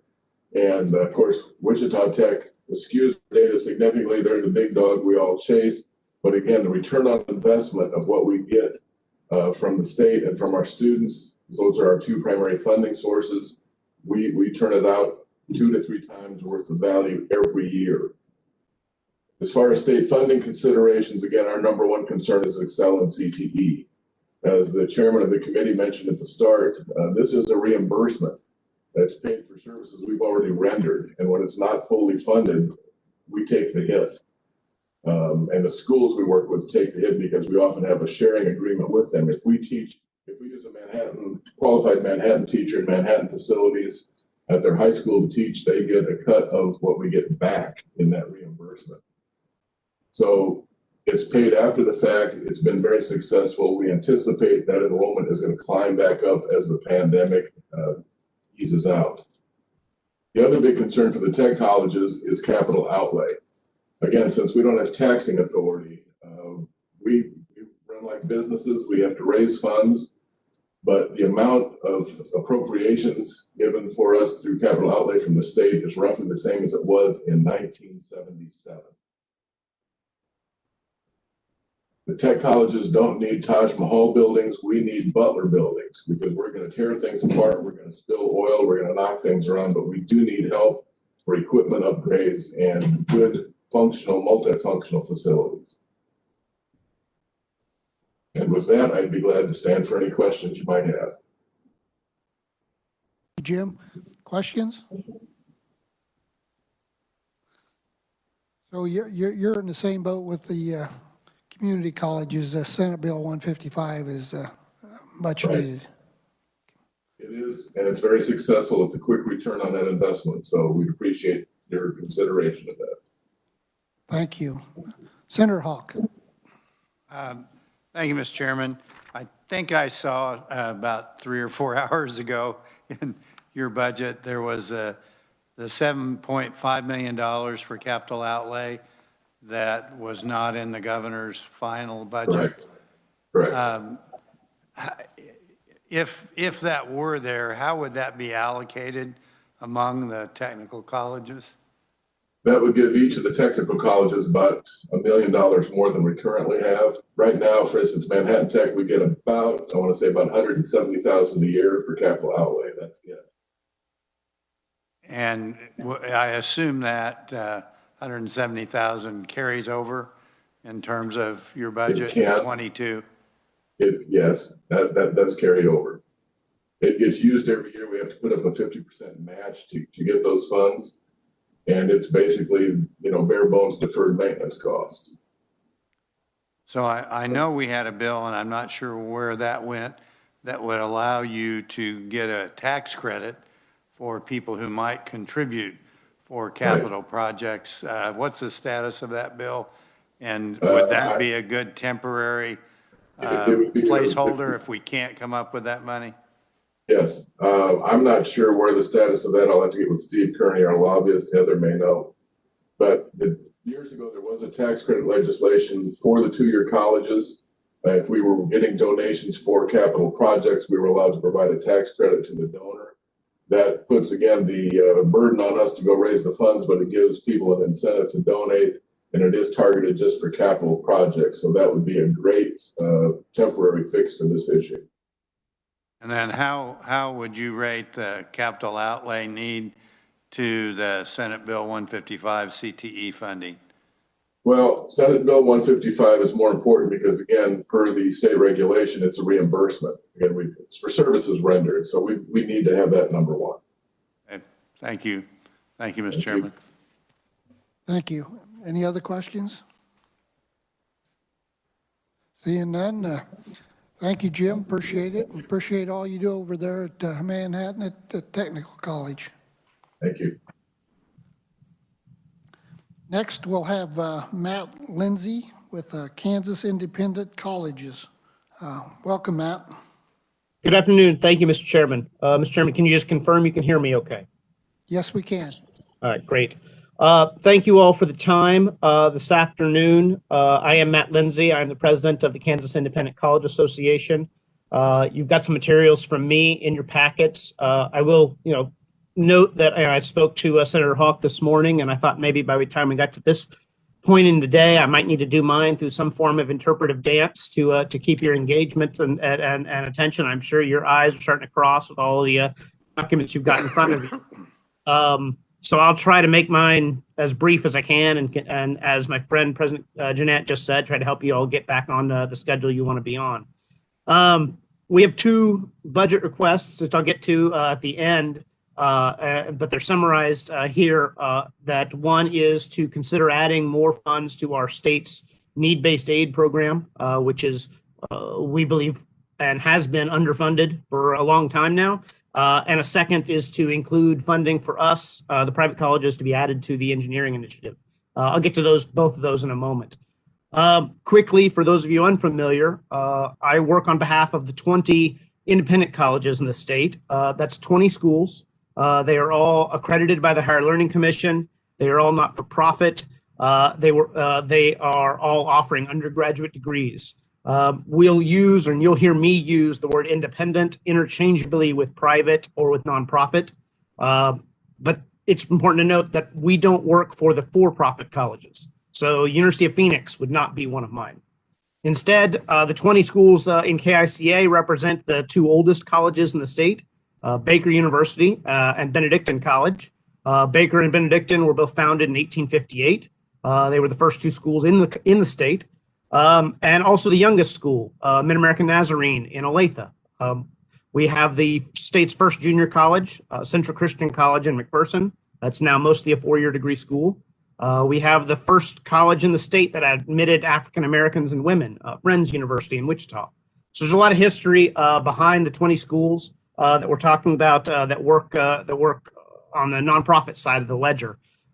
Important to note that we are not considered part of the Regents system. The Regents have a very different relationship to our nonprofit colleges than they do to other colleges that operate in the state. So they govern the Regents universities. They coordinate those plus Washburn and the community and technical colleges. They regulate the for-profit institutions like the University of Phoenix and out-of-state schools. And for us, we are cooperative with them, but we do not have a specific portfolio within the Regents operation. So we are often outside of what you hear from the Regents, and so we need to speak up our voice concurrently with theirs when you have hearings like these. Of important note here, currently, the only portion of the state budget that directly flows into the hands of the independent colleges comes to us via students, via the student aid programs of the state, which are administered by the Board of Regents.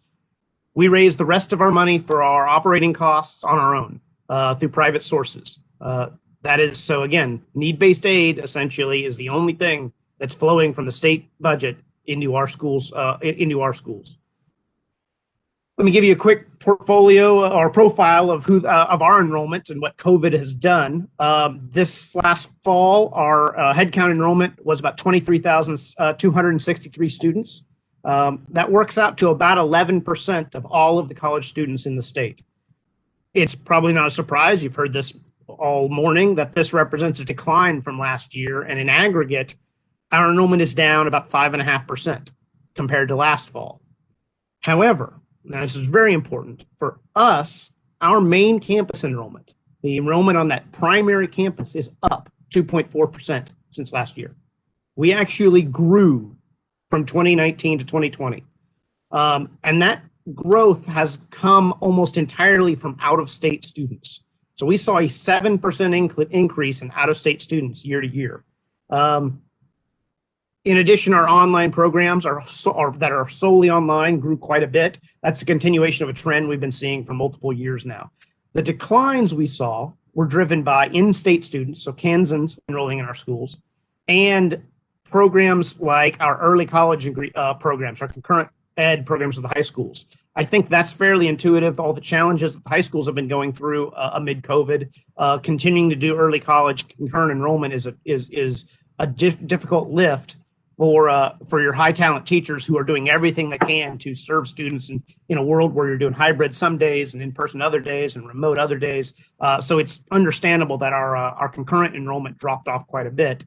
And I think you heard or would have seen in Heather and President Jeanette's testimony that the adult and continuing ed programs took a hit. And likewise for our satellite campuses where we do a lot of that work, that enrollment is down. Why do I think the main campus enrollment is up, and particularly up in out-of-state students? I suspect, and we haven't been able to document it enough for me to say I can prove, that we saw an increase in enrollment because we were open in person, and we announced that early, and we played sports. Normally, about half of our students are student athletes, but we don't play at Division I basketball and football, where most of our schools are small colleges. They play NAIA and even smaller athletic associations. So the students who come to us are coming to us not because they are expecting to then go on to the pros. These are not revenue generating sports in the least. But they come here to get an education while they play sports. And so because we were playing sports, while schools in other states were not, we became an attractive option. If you turn the calendar back to May of last year, the California State University system announced early that they would not be playing sports and that they would be going remote only. We picked up a lot of Californians coming to Kansas independent colleges, probably to play sports and go to school in person. There's probably some other explanations that might contribute. I don't think it's a single factor, but that's a big part of why I think our enrollment has probably gone up a little year to year. Our trick now will be, can we retain them? Once the vaccine's in wide distribution, once we are back to what we would call normal, are those students going to want to go back home or go off to the places they may have had as a first choice pre-COVID? Our work is how do we keep them and keep them engaged and keep them in Kansas after they graduate? I should point out that we are undergraduate institutions primarily. Of the 20 schools, there's only one that is a primarily graduate school but has some undergraduate degrees. You may not know, we have one of the best chiropractic colleges in the country in Kansas, Cleveland University in Kansas City. But the rest are undergraduate schools. We have some graduate programs, but the undergraduate bachelor's degree programs are the bread and butter for most of our schools. We're also not research universities. We are teaching institutions. We've always been that. That's the bread and butter and the mission of the nonprofit colleges in the state of Kansas. That's the history. That's probably why a lot of students choose to come here. The average student to faculty ratio is about 12 to 1. You're talking small classes. We're fortunate that I can walk across campus with any of my presidents, back when we could do a lot more of this. And most of my presidents know every student by name, and not just by name, but, great job in the volleyball game last night. Did you study for your math test? How's your grandma doing? Things like that. I don't think General Myers could do that at K-State. The mission is just different. So it speaks to what our mission is, which is teaching and personal attention that makes us who we are. That means also that most of our faculty members teach a full load. 86% of them last year did nothing but teach, essentially. And 97% of our courses are actually taught by a faculty member. We don't have a lot of graduate assistants teaching classes. In total, we employ about 5,100 students, 5,100 people, about half of which are instructional faculty. And we contribute, last time we did a full study, about $980 million annually in economic impact to the state, rigorously looking at that as what would happen to the state if we ceased to exist. So we are vibrant contributors to the economic welfare of the state, and I'd say especially in a lot of smaller communities. You go to Sterling, Kansas. Sterling College is instrumental to its health. You go to Heston College is extremely important to that community. A lot of those stories I can tell as you go across the state. Let me talk about a couple of things that matter. One is there's a myth that private colleges are too expensive. That's not true in Kansas. This marks the 13th year in a row that Kansas's private colleges have had a sticker price of at least 25% below the national average. And often that's even more than that. So while the sticker price is growing throughout higher education, Kansas private colleges don't contribute to that myth that private colleges are too expensive. And I'd say we can go even further than that. Our students, if they graduate in 4 years, not 5, not 6. So the total cost of education at a Kansas private college can often be less than the total cost of a public university education that might take 5 or 6 years.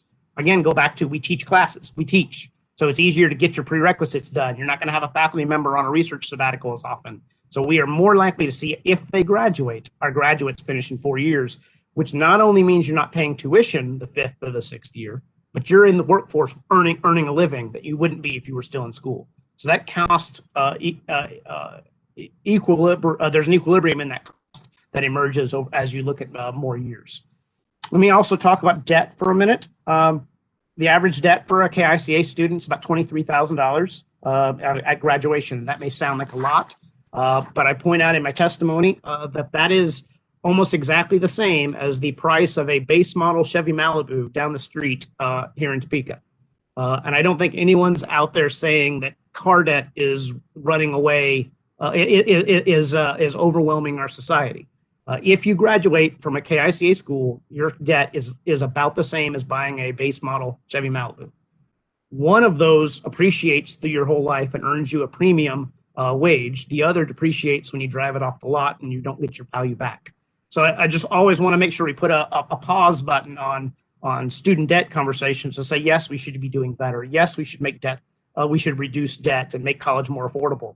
But let's not panic about it, especially in Kansas, which is a low student debt state. Lastly, let me talk about outcomes. We awarded about 19% of the bachelor's degrees last year and 20% of the master's degrees that were awarded in the state. So it's about almost 5,800 degrees that we awarded. We, by nature, are more heavily invested in some fields than others. 27% of all of the nursing degrees, regardless of the credential level, came from a KICA school. And 40% of the bachelor's degrees in nursing came from a KICA school last year. So nursing and healthcare are a place that we are really heavily invested. That shows up in mental health as well. 53% of all of the clinical counseling and applied mental health degrees came out of KICA last year. We're very heavily invested in things like law enforcement, emergency management. We're heavily invested, of course, in teacher education. About 19% of the new teachers came from our schools last year. And you'll see a lot of them in central and western Kansas who are new teachers who came from one of our schools. So I think we punch above our weight in a lot of those types of fields, and we're growing in a lot of influential ones. One of the best degrees growing in information security is at Friends University. Some of you may know that McPherson College in McPherson has the program in classic automobile restoration. Jay Leno funds scholarships and gets cars done there. You will see those in Porsche and Lamborghini recruiting on campus for those graduates. And that's a 4-year degree. It's not just auto tech. It's a 4-year liberal arts degree in restoring and tending to classic automobiles. So we have a lot of innovation going on across these 20 schools. I've included in there a table which shows our COVID related funding that we've gotten from the federal government and from the state.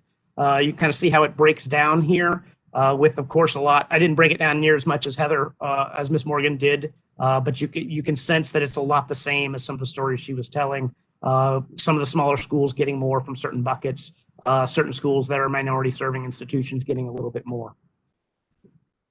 Let me return to the Kansas budget then. As I said at the outset, the only funds we currently get are through need-based aid or through scholarships, which are administered by the Board of Regents. And let me talk about the one that is the most important for us, which is the Kansas Comprehensive Grant.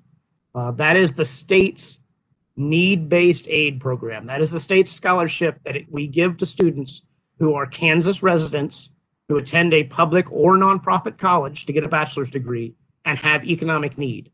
So it is our tool to try to keep those students going to Kansas colleges, regardless of public or private. It is a way to say, stay in Kansas and go to a college that we have here. And if you need help, we'll provide some help. That budget is in the governor's recommendation about $16.2 million, which is relatively level funded. A couple years ago, we got 500,000 more in it, but that was the first increase in a very long time. About half of that money comes to students who go to private colleges, and about half go to the public colleges. That's by design. The intent is for that money to be shared equally between the public universities and the private colleges. So let's say $8.5 million went to private colleges last year. Thus, the 20 KICA schools received about 1% of the entirety of the SGF funding for higher ed that you passed that year. Of the entire higher ed budget out of SGF, private colleges received 1%. And with that 1%, we graduated 19% of the bachelor's degrees. I would respectfully submit to you all that you will have a difficult time finding any other higher ed programs that are as efficient as the comprehensive grant is. I'd also tell you that it's effective. We've looked at our students, and the students who receive this money are 6 percentage points more likely to graduate on time than their peers. So this money actually enhances graduation rates. And that's what we want. We want more students affordably getting a college degree. So we have a tool in our toolkit that is efficient, and it's effective, and it's sector agnostic. It says students of Kansas, go to a public university, go to a private colleges. We support you. So we know it works, we know it's efficient, we know it's sector agnostic. It's a fantastic tool. Unfortunately, there's only enough money in it to fund 1 in 3 eligible students. Kansas has been a low student aid state for generations now. We made a policy choice not to focus on that a while ago. And you can see in my testimony, you'll see that we are trailing all of our neighboring states. Kansas ranks 45th in the country in student aid per student. We offer only about an average $130 per FTE. Our neighboring states outpace us, and often by large amounts. Oklahoma, Missouri, they go far bigger in need-based aid than we do. And this is not a red state versus blue state distinction or a small state, large state distinction. Small population states like Louisiana and Vermont, Alaska, put in vastly more towards student aid than Kansas. You will find Democrats governed states, you'll find Republican governed states, all focusing on student aid and affordability. So we have at our disposal an efficient, effective program that helps keep our students going to college in Kansas. It allows choice at the higher education level. So we are making sure the schools are serving students that they need. And we need to fund it better. I know funds are short. I know we have a tight budget. I'd argue to you that given COVID, getting more students back to college is one of the things we'll need to do, whether it's pursuing any post-secondary credential, whether it's a technical college, community colleges, baccalaureate colleges, all through. When you've taken a gap between high school and college, it becomes harder and harder to get them back to school and to help them complete. And so a tool like the comprehensive grant could be a very important thing to help do that, because families have seen so much damage to their own savings, to their own economic well-being. And we need to invest there if we want to have a higher education workforce or more highly educated workforce moving forward. So one of our requests is, if you are going to be plussing up any budget in higher ed beyond the governor's recommendations, that you strongly look at the comprehensive grant, that you look at the need-based aid program that serves all students as a thing you need to be investing in because it's effective and efficient. The other piece that I want to make sure I talk about, and we testified in the House Appropriations Committee on the bill, the authorization bill last week, when the State's University and Engineering Initiative was created 10 years ago, it only funded engineering programs at KU, K-State, and Wichita State. But they're not the only engineering programs in the state. Benedictine College has one of the fastest growing and the fastest ever to be ABET accredited college in the country. Benedictine College in Atchison is educating a lot of engineers and keeping them in Kansas. They're bringing in students from out of state and then keeping them here in Kansas. Other colleges in KICA have looked at starting engineering programs knowing that there's a type of student who will find our approach attractive, and we might be able to keep them here, but are choosing not to launch their own engineering programs because we're playing uphill in a state funding decision that said the only schools that matter are those three public universities. So we've asked to be included in a reauthorization of that initiative, and then funding be added to the engineering initiative to be split among the private colleges to help us contribute to that work that is about the state as a whole. It's not about funding just those three schools. It's about funding engineering so that we can have more engineers in this state, and we'd like to contribute in the ways we know how.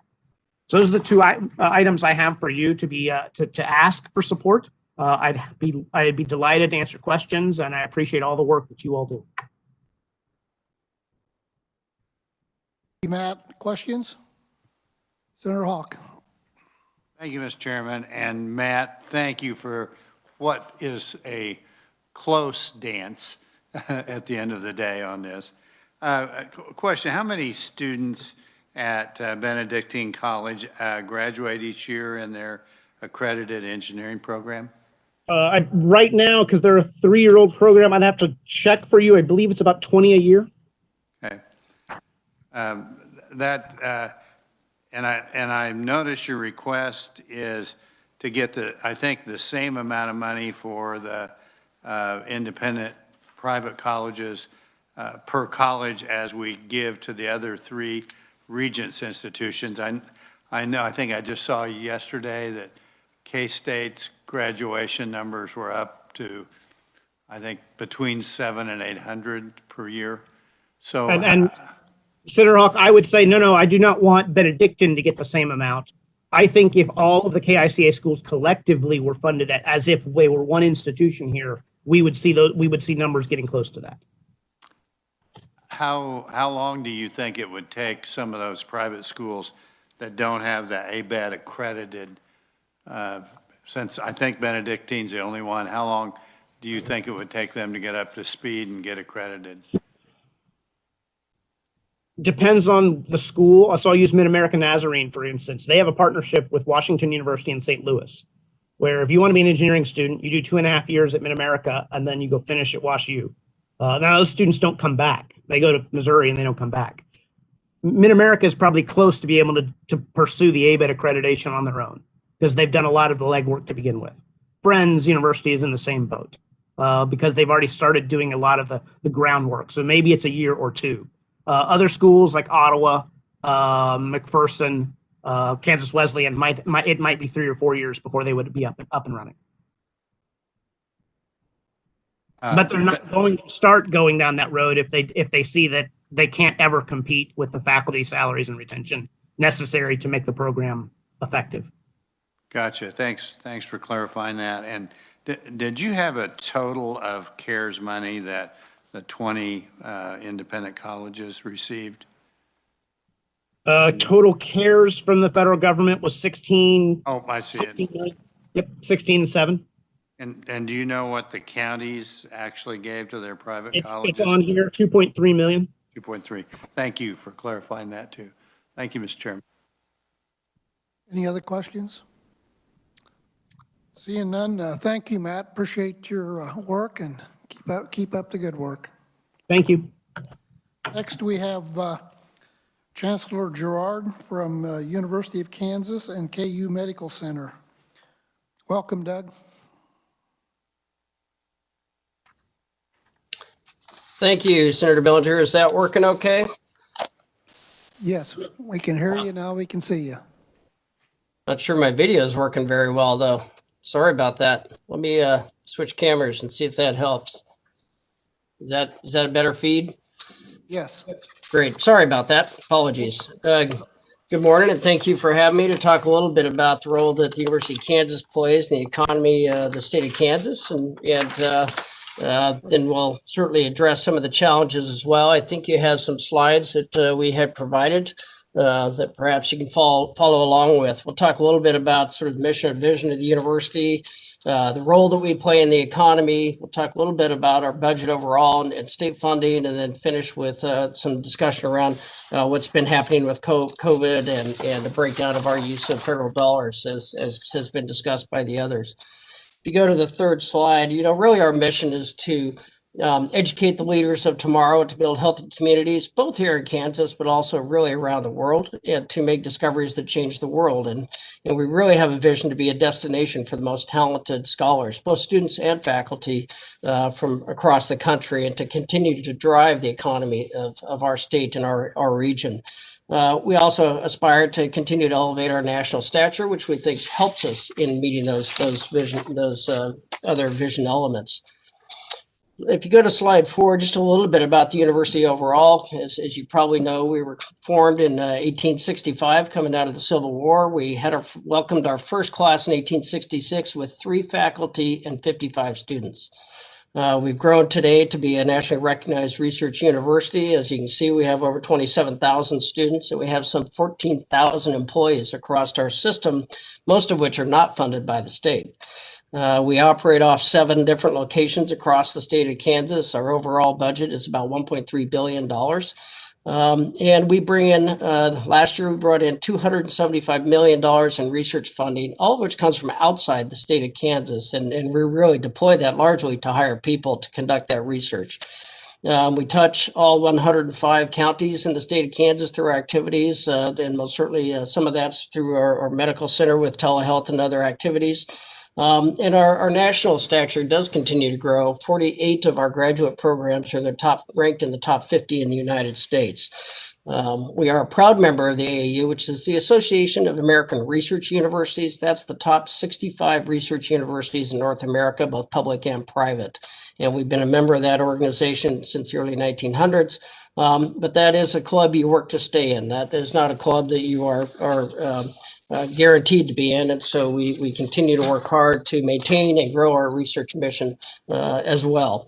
As the university, we also run the only schools of medicine and pharmacy within the state of Kansas at this point in time, which certainly meets important workforce applications. If you look at slide 5, if you would, you can just kind of see where our campuses are, some of which you're very familiar with. Our main campus in Lawrence, probably our Edwards campus in Overland Park.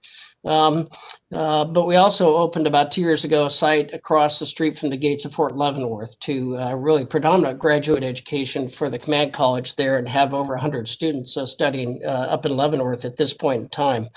The medical center's got 3 campuses, our main campus in Kansas City, of course, our campus in Wichita, which has been there for over 40 years and has educated over half of the physicians in that region, but also has the School of Pharmacy there.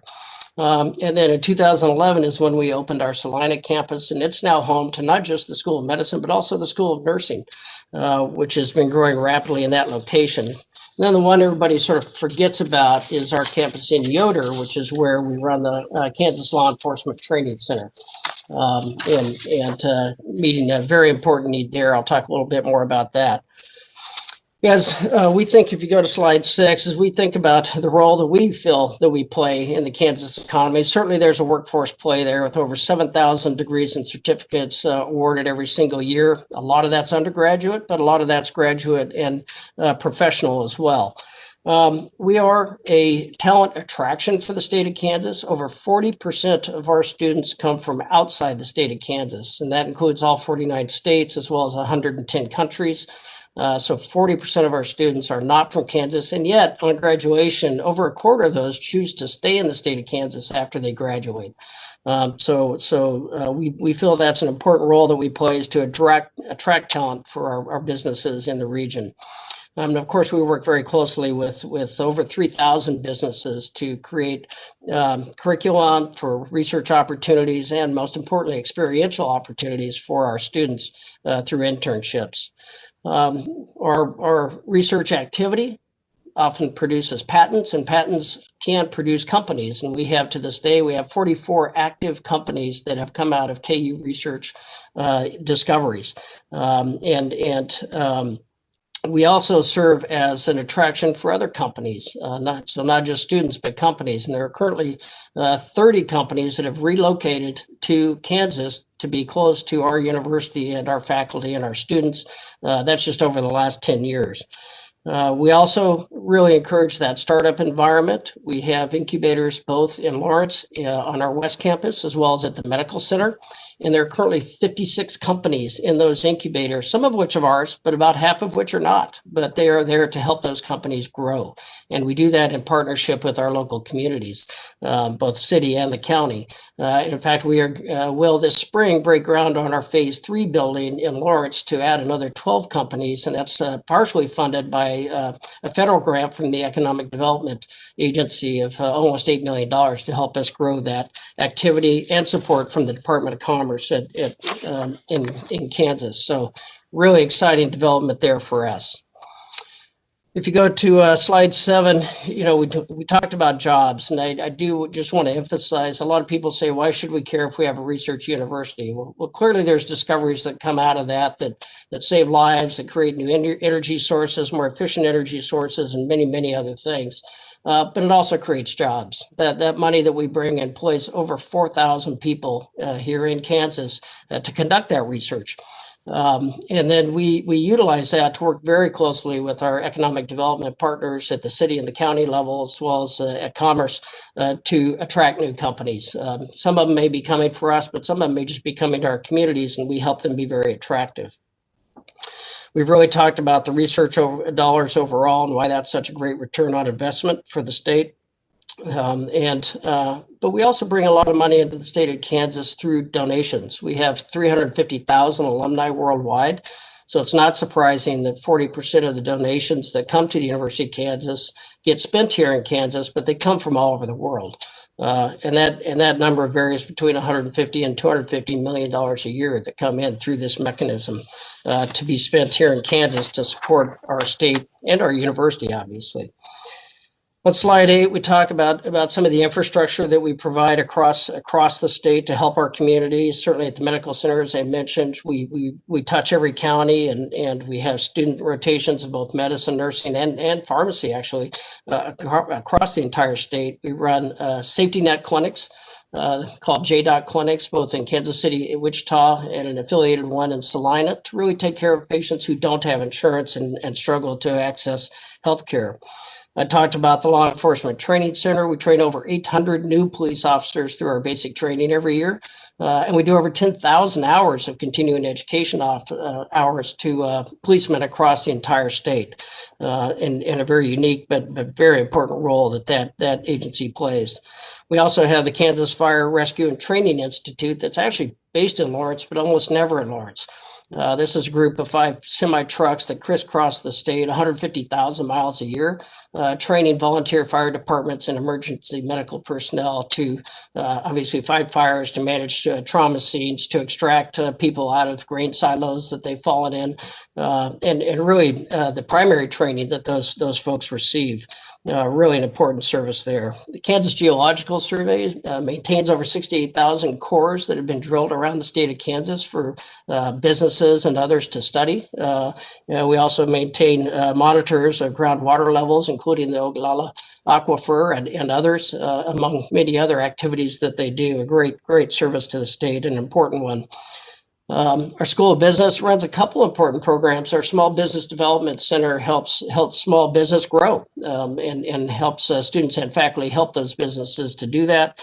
They also run the Red Tire program, which is a program that connects people who own businesses across the state of Kansas, predominantly in rural Kansas, to find buyers for their businesses when they're ready to retire. because we know if they can't find a buyer, usually that business closes. So a very important connection to be made there. And we already talked about the role the School of Pharmacy and School of Medicine play across the state. If you go to slide 9, again, I mentioned our overall budget across both KU and KU Medical Center is about a $1.3 billion budget. This pie chart just breaks down the sources of that revenue. And so you can see in red that 18% of that budget comes from the state general fund. About 24% of that now comes from tuition. About 10 to 15 years ago, those numbers were reversed. So clearly the shift has been towards the tuition for our students. But the important thing is that those two elements, state appropriation and tuition, are really what we use to fund the core of the university and to fund the educational enterprise. The other 58% of our budget largely has to pay for whatever it's generated by. So it's services, it's research, and those revenues pay for those services and that research and cannot be used for the general maintenance of the university or the cost of instructional activity. So really, that 18% is such a key part of our base operations for the university. If you look at slide 10, it's really just a historical demonstration of the State General Fund over the years. This one goes back to 2002. And you can see that our current year budget at $258 million puts us at about right around 2007 funding levels. And this is not inflation adjusted. This chart is not inflation adjusted. It would look very different if it were. The governor's current proposal, as you're aware, takes about a 5.5% reduction out of state funding and would actually represent the largest single dollar amount cut to the University of Kansas in our history. I think probably K-State could say the same thing, as well as my other sister institutions. So a fairly significant change that on top of the other challenges we'll talk about around COVID, really challenging for our institutions. I'll try and keep things moving because I know we're running late, but on page 11, talking a little bit about the impact of COVID. So last spring and through this fiscal year, our losses look to be about almost $72 million. And those are losses in revenues. And then when we look at expenses, meaning money that we spent to get our campus open through the fall semester and what we're projecting through the spring semester is about $44 million of expenses. We've started to address these shortfalls very aggressively, even starting back in April when we started with executive salary cuts. We did furloughs, we've done layoffs, we've done a salary freeze, we've done hiring freezes. We instituted a voluntary retirement program, the second one in 3 years for the University of Kansas, and have looked hard at administrative efficiencies as well, and have been able to generate about $34 million in reductions for the current year to try and address these challenges. It also included a big chunk of using up of reserves, and so we largely have depleted the reserves current year as well. As we project forward to FY22, the budget year that we're discussing, our projections look to be about $74 to $75 million shortfall again next year. I think we all are very aware, and the state is very aware, that this is not a one-year pandemic. This is going to play out really for several years, and that's certainly true for us as well. So we will be looking again at reorganizing, some furloughs, some layoffs, probably some program reductions, if not eliminations, and a number of other fairly significant changes to try and address that challenge. If you go to my last slide, which is page 12 or slide 12, it really talks about our federal funds as well. So we've received all sources, CARES money, Sparks money, et cetera, just over $44 million in federal funding, thankfully. We wouldn't be open actually without that money. As was discussed earlier, a chunk of that went directly to the students. So about $8.5 million of that we just passed straight through to our students. And that left us about $36 million, which we have spent against that $44 million expense. And so really critical, but really did not meet the entire expense either. As you know, most of the money that's come through so far had to be spent by the end of the calendar year.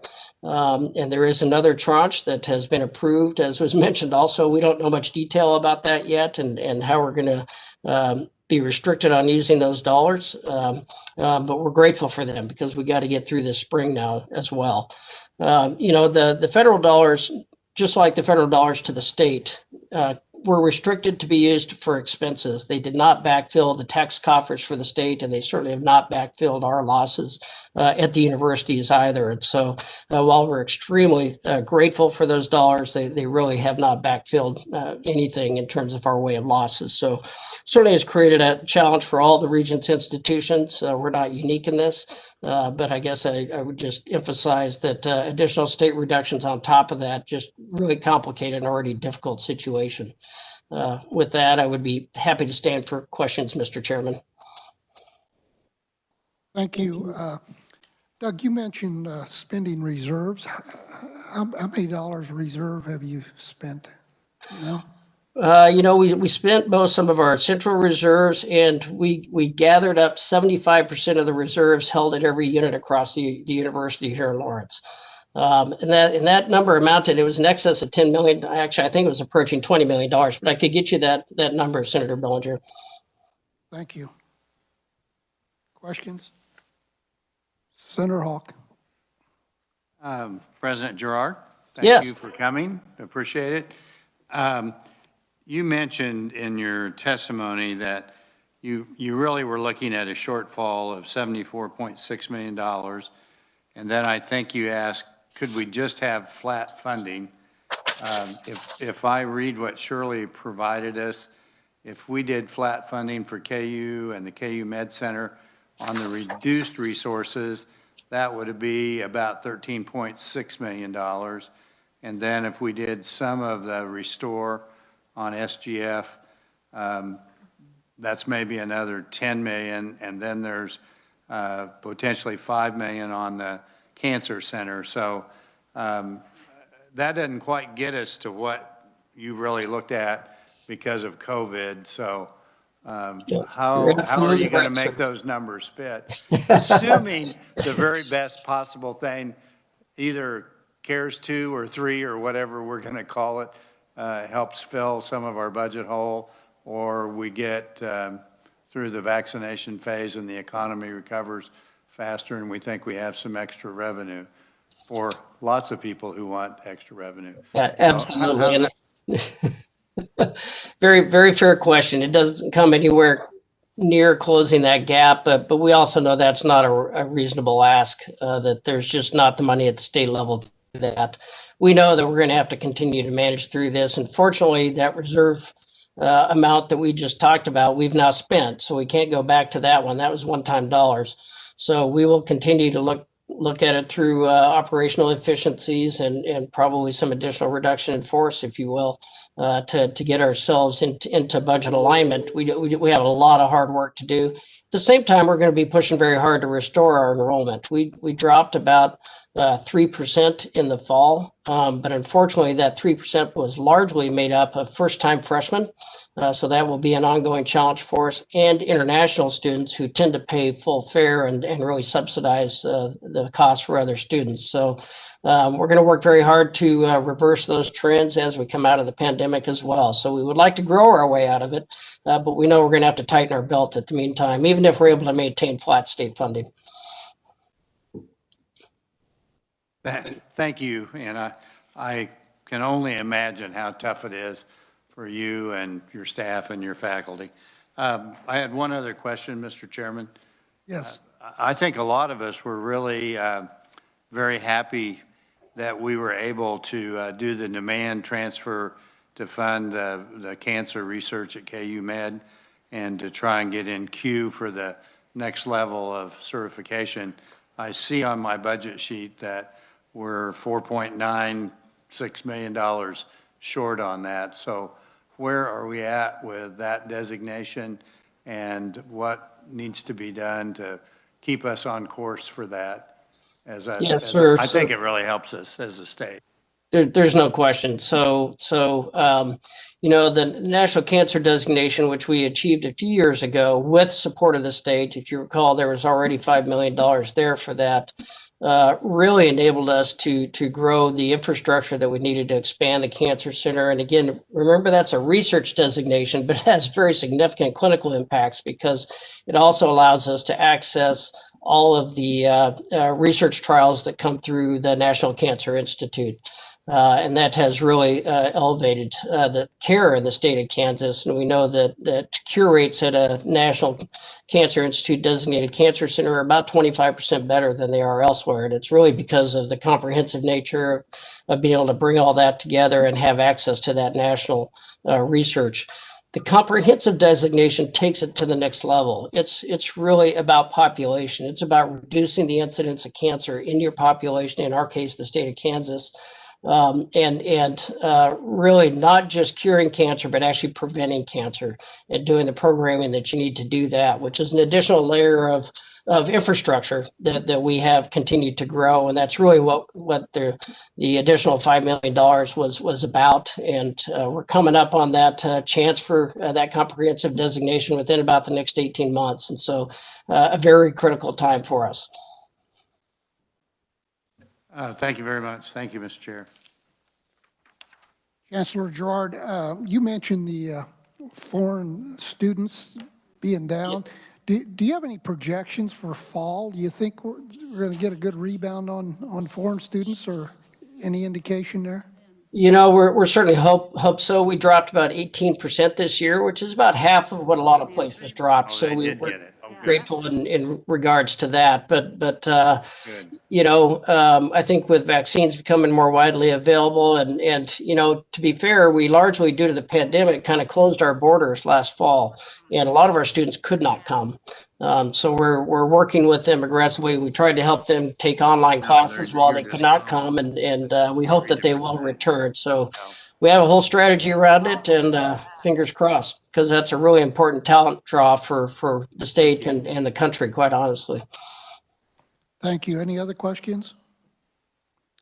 Seeing none, Chancellor, thank you again. Appreciate all your help and appreciate your good work at KU. Thank you very much, sir, and I appreciate the opportunity to talk with you all today. Thank you. Well, committee, I think that was all we had on the agenda for today. So with that, we are adjourned. We'll figure out a time to deliberate. Also, I believe there may be lunch out here for you. John Pinniger and Doug Smith were, I think, going to send lunch over. So, yeah, next time you see him, thank him. Okay, so we'll deliberate noon Wednesday. Thank you.